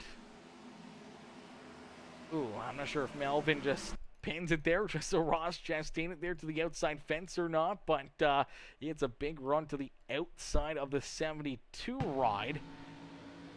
Unfortunately, they just kind of run out of room up here against the outside fence. Is the 72 kind of coming up, the 84 going up, and then they just kind of run out of room. He bounces it off the wall, then bounces into the 72 ride, and then 72 hits the 87, and they both kind of go around right there, and they all kind of just get together and slam together down in across the start-finish line right there to finish off this race. So a little bit of contact, a little bit of damage there, but at the end of the day, at the end of the fight out there on the speedway, it's all Brian Underwood. Is Underwood picking up the win? Let's pull him up here into the broadcast booth for his post-race interview. Hey, Brian, it's Aaron up here in the Peacemaker broadcast booth. Do you get a copy? Yes, sir. Gotcha. Ryan, man, what a run, what a drive here for you, man, as you're able to put yourself into victory lane and lock yourself into the next round of our playoffs, man. Take us through the emotions you're feeling right now, knowing that you're able to lock your way into the round of 3 and able to pick up a huge win here at Iowa Speedway. Yeah, I just feel just like last time. I mean, going to the first race, win it, so I feel really relieved. Got my monkey off my back with that last win I got, and here I win again. So I'm saving the wins for the right time. Talk about a race of up and downs. So, but yeah, it was a good race all around. I had gotten wrecks, multiple black flags for speeding or whatever may be the case, and just ended up having the right strategy, staying out right before that long green flag run, and was able to hold off Aiden until that caution came out, and just got lucky with holding him off again at the end there. Yeah, absolutely. Trying to work yourself through some of that traffic, as we saw a couple of drivers stay out there and not come back down pit side late in this race, and that kind of puts you guys a little farther back, where you're getting a little bit nervous there, obviously, with those couple late caution flags, but having so many great talented drivers around you like Ryan Rose and Aiden Lucas, and seeing some of those other playoff drivers start to work their way back up inside the top 5 there as well, and Applegate and Carrier, Jordan Hand, and Matthew Wood, who we saw have a great run here already this evening with the first stage win and leading a lot of laps here in this race. Take us through your mind. What was going through it there late in this one, knowing that those drivers were back there trying to, just chomping at the bits, trying to knock you out of this top spot? Yeah, I mean, I was really watching Wood because I wasn't sure what his tire situation was. I felt like my speed was good, especially more of the short run, maybe under 50 laps, but then after that, I kind of fell off a little bit more than he did. Just when I seen he wasn't gaining on me no more. I was just really watching Aiden, which he had better tires than me on that long run. So, just in the end there is just making sure I didn't screw it up, and I did get Aiden in the wall there, which I feel bad about because he raced me clean the whole time there. But yeah, I don't even know how to explain it. Just when I seen Wood wasn't able to catch up, I knew I had a solid shot. He's kind of like the GOAT of the league the last 2 seasons. So when you see him a couple cars back, you start to worry. And I just knew if I was able to maintain my line and my speed off of the turns, it would have been pretty hard to lose. Yeah, absolutely. And you're able to run those final laps absolutely perfect, and keeping Ryan Rose, keeping Aiden Lucas back there at bay. We saw him get a little bit loose there coming out of corner number 4 to that white flag, and that little bit of loss of momentum opened up the door there for a shot for the 77 and the 78. Take us through that final lap. What was going through your mind? Were you hoping that they were just going to race you with respect there, or were you kind of thinking that maybe one of those guys would be hungry enough for a win that they may try to drive it in deep, maybe try to go for a big move late in this race? Well, after I got loose and then I nudged Aiden up into those brutal bumps in 1 and 2, I knew once he got behind me, there was a possibility he would give me a shot, which was warranted. And when I seen he didn't do that, I was just making Rose. He dug it in there, but it seems like it's very hard to pass off turn 4 on the bottom, unless you have is more of a slide job than anything. But yeah, they all raced me clean. I gotta be thankful of that. Especially, I mean, Ryan, he could just went in there balls deep and put me in the wall. So it just shows the quality drivers we got in this league. Yeah, absolutely. Very good quality, very respectful racing out there on the speedway, and no better driver to pick up a big win to start off round number 2 of our playoffs. Brian, congratulations on the win here this afternoon, parking that 6th ride up here in the Iowa Speedway victory lane, man. Who would you like to thank for such a great run and strong performance here this afternoon?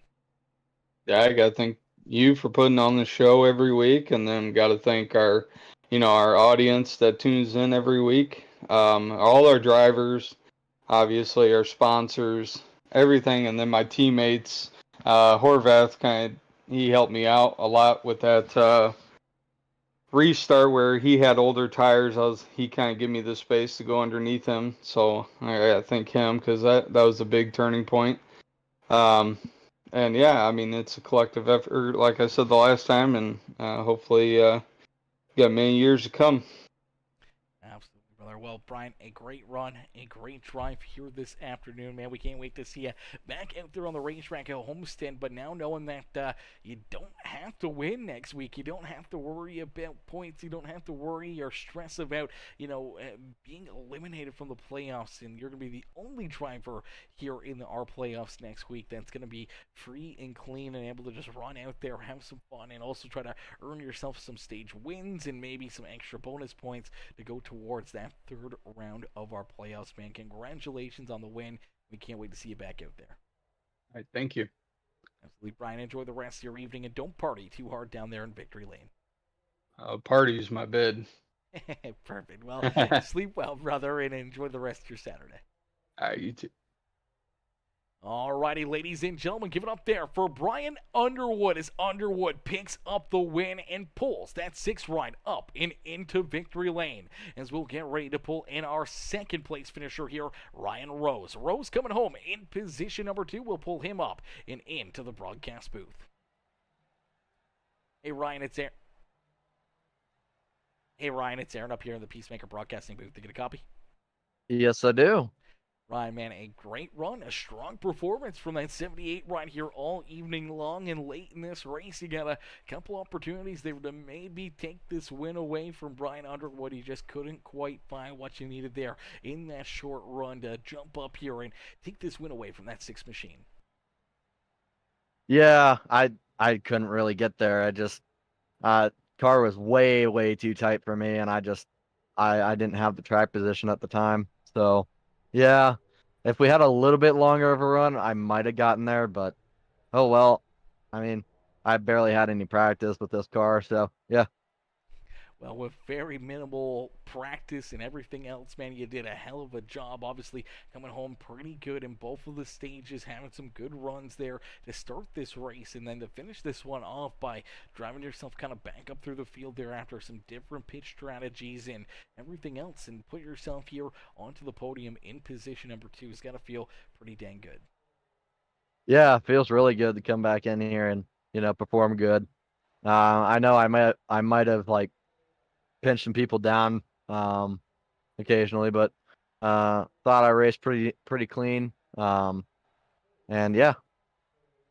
Absolutely some good, hard, clean racing out there on the Speedway. Ryan, who would you like to thank for such a great run and great drive here this afternoon? Just my mom, my dad, Brett's Electric, and yeah, Brett's Electric helps me out quite a bit with real life stuff. So yeah. Beauty. Well, Ryan, we have a few more races left here on the season. Hopefully we see you back out there for a few more of them and more trips up here into the broadcast booth, man. Congrats on the great run. Congrats on the great race, and maybe we'll see you up here in Victory Lane before the end of the season. Yeah, hopefully. But yeah, I hope to win a race here. That would be kind of cool. Absolutely, brother. Enjoy the rest of your evening and have yourself a great rest of your weekend as well. Yeah, thank you. Alrighty, ladies and gentlemen, give it up there for our 2nd place finisher, Ryan Rose. As Rose comes home there in position number 2, a great run and a great drive there for him as we'll pull in our 3rd place finisher here, Aiden Lucas. Lucas in that Beyond Detailing number 77 ride, coming home with a very solid top 3 performance. Let's pull Aiden up here into the broadcast booth. Hey, Aiden, it's Aaron up here in the Peacemaker Broadcasting booth. You get a copy? How you doing, buddy? Not too bad, Aiden, man. A great run, a great drive here this afternoon, man. The 77 ride was hooked up here this afternoon as we saw you battling up inside the top 10, top 5 pretty much all evening long. But late in this race, a little bit of different pitch strategy along with the 6th ride of Brian Underwood. And here you guys are duking it out here late in this race until Ryan Rose came up there and was able to snag that 2nd spot away from you. But, man, it was a fight between you and that 6th machine for a lot of laps here late in this race. Take us back through it. it and through the, battling between you and the 6 there to finish off this race.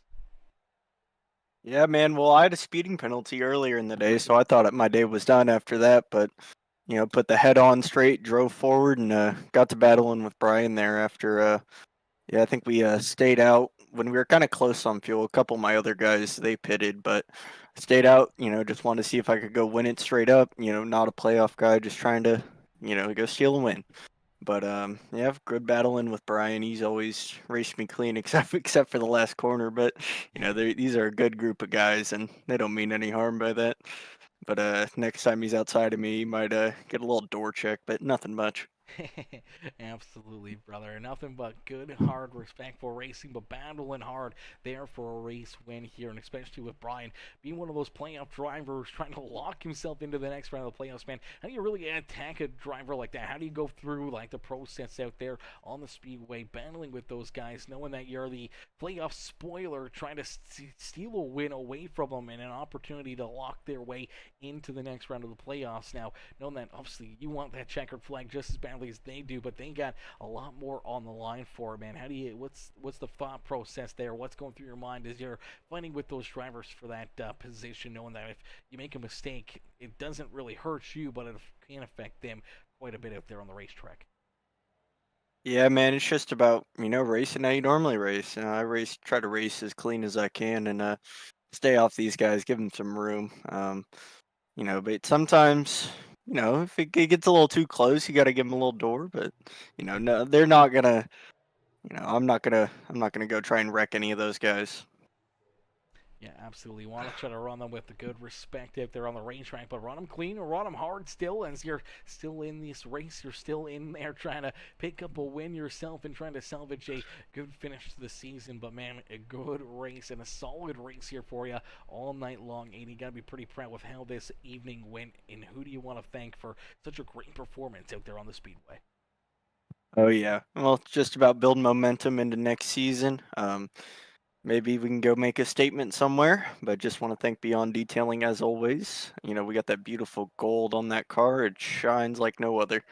But go to Beyond Detailing for any of your detailing needs. But yeah, thank you guys, and thank you, Aaron, for what you do. Absolutely, brother. It's always my pleasure, Aiden. Congratulations on the great run. Congratulations on the great race. And we look forward to seeing you back out there on the racetrack next week from Homestead Miami Speedway, and maybe another trip for the 77 right up here into the broadcast booth. Maybe a couple spots better and into victory lane yourself. That's right. Next time I want to talk to you, I want to have a wreath on. Perfect, Biddy. I love to hear that. Love to hear that. Aiden, enjoy the rest of your evening and enjoy the rest of your weekend, brother. And we'll see you back out here next Saturday. Yeah, you too, man. Alrighty, ladies and gentlemen, give it up there for Aiden Lucas as Aiden comes home there in position number 3. A great run and a great drive there for the number 77 machine here this afternoon. Unfortunately, though, ladies and gentlemen, boys and girls, that is going to do it for us here this afternoon as the racing action has come to a close. Most race interviews have come to an end, and unfortunately that is going to do it for us in this one. But I can't thank you guys enough for tuning in, everyone coming in with the likes, the comments, the shares, any of the new followers, subscribers, or anybody else, man. I appreciate each and every single one of you and welcome you to the Peacemaker family and welcome you to the Peacemaker crew. And if you haven't already, make sure you hit that follow button, hit that subscribe button, turn those bell notifications on. That way you never miss it when we go live here on Peacemaker Gaming. That way you never miss the racing action here on the channel. And so we're going to be back in action tomorrow. We got a couple good races tomorrow evening. The Outcast Racing League back in action with their Cup cars tomorrow afternoon at 4 o'clock Eastern time. That race will kick off and followed by the Sim 500 Cars Tour at 9 o'clock Eastern time tomorrow evening, which that's a pretty crazy race, man. We've seen 30, 40, 50 cars show up there for those races. Only top 20 transfer through to the A main feature event heat races, the whole 9 yards in the Cars Tour there for the Sim 500 series tomorrow night as well, which is going to be our last race doing that broadcast for them. So it's going to be a very, very fun one. Going to be very, very interesting to see how that short track racing and the beating and banging will play out there tomorrow night. But we got lots of great racing here coming up tomorrow, and I can't wait to see each and every single one of you back up here in the broadcast booth and in the grandstands cheering these drivers on tomorrow evening, and I'll see you guys there. But thank y'all for watching. Thank y'all for tuning in, and I'll see y'all later. Peace out for now, baby. Peace out for now, ladies and gentlemen. As Ben Gleason says, go Brian, and hey, it's Kevin says, I wish we could have had a couple more laps. I had a fast car at the end. Great racing, guys, and great stream. I'll see everyone next week. Hey, Kev, absolutely, brother. We'll see you next week, my dude. Gleason cheering on Brian out there. Great run by Brian, picking up the big dub here this afternoon. But thank y'all for tuning in. Thank y'all for watching, and I'll see y'all later. Peace out for now, babe. Peace out for now, ladies and gentlemen.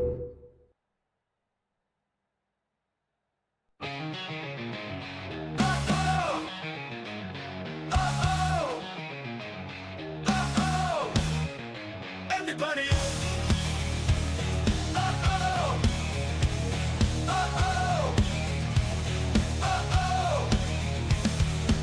Engines roaring loud and proud. Track is hot, fans are wild.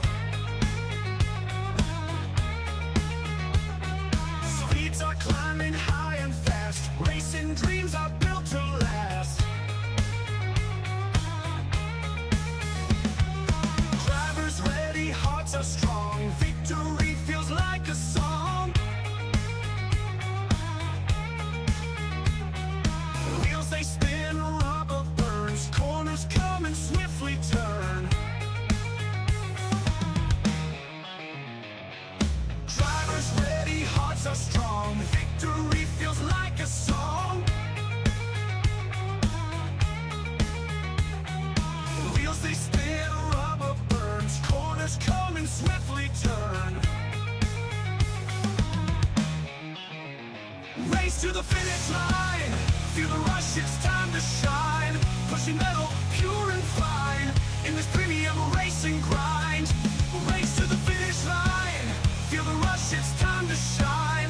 Pushing metal, pure and fine. In this premium racing grind. Uh-oh. Uh-oh. Grind. Uh-oh. Racing grind. Pit crew ready, tools in hand. Every second by a strand. Fuel and tires, quick change. Back to track and destined range. Oh. Pit crew ready, tools in hand. Every second by a strand. Strand. Fuel and tires, quick change. Back to track and destined range.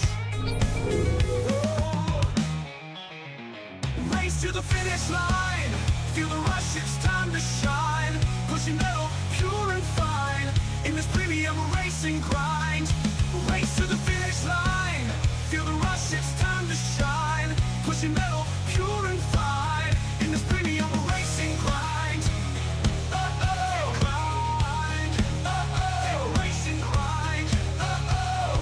Uh-oh.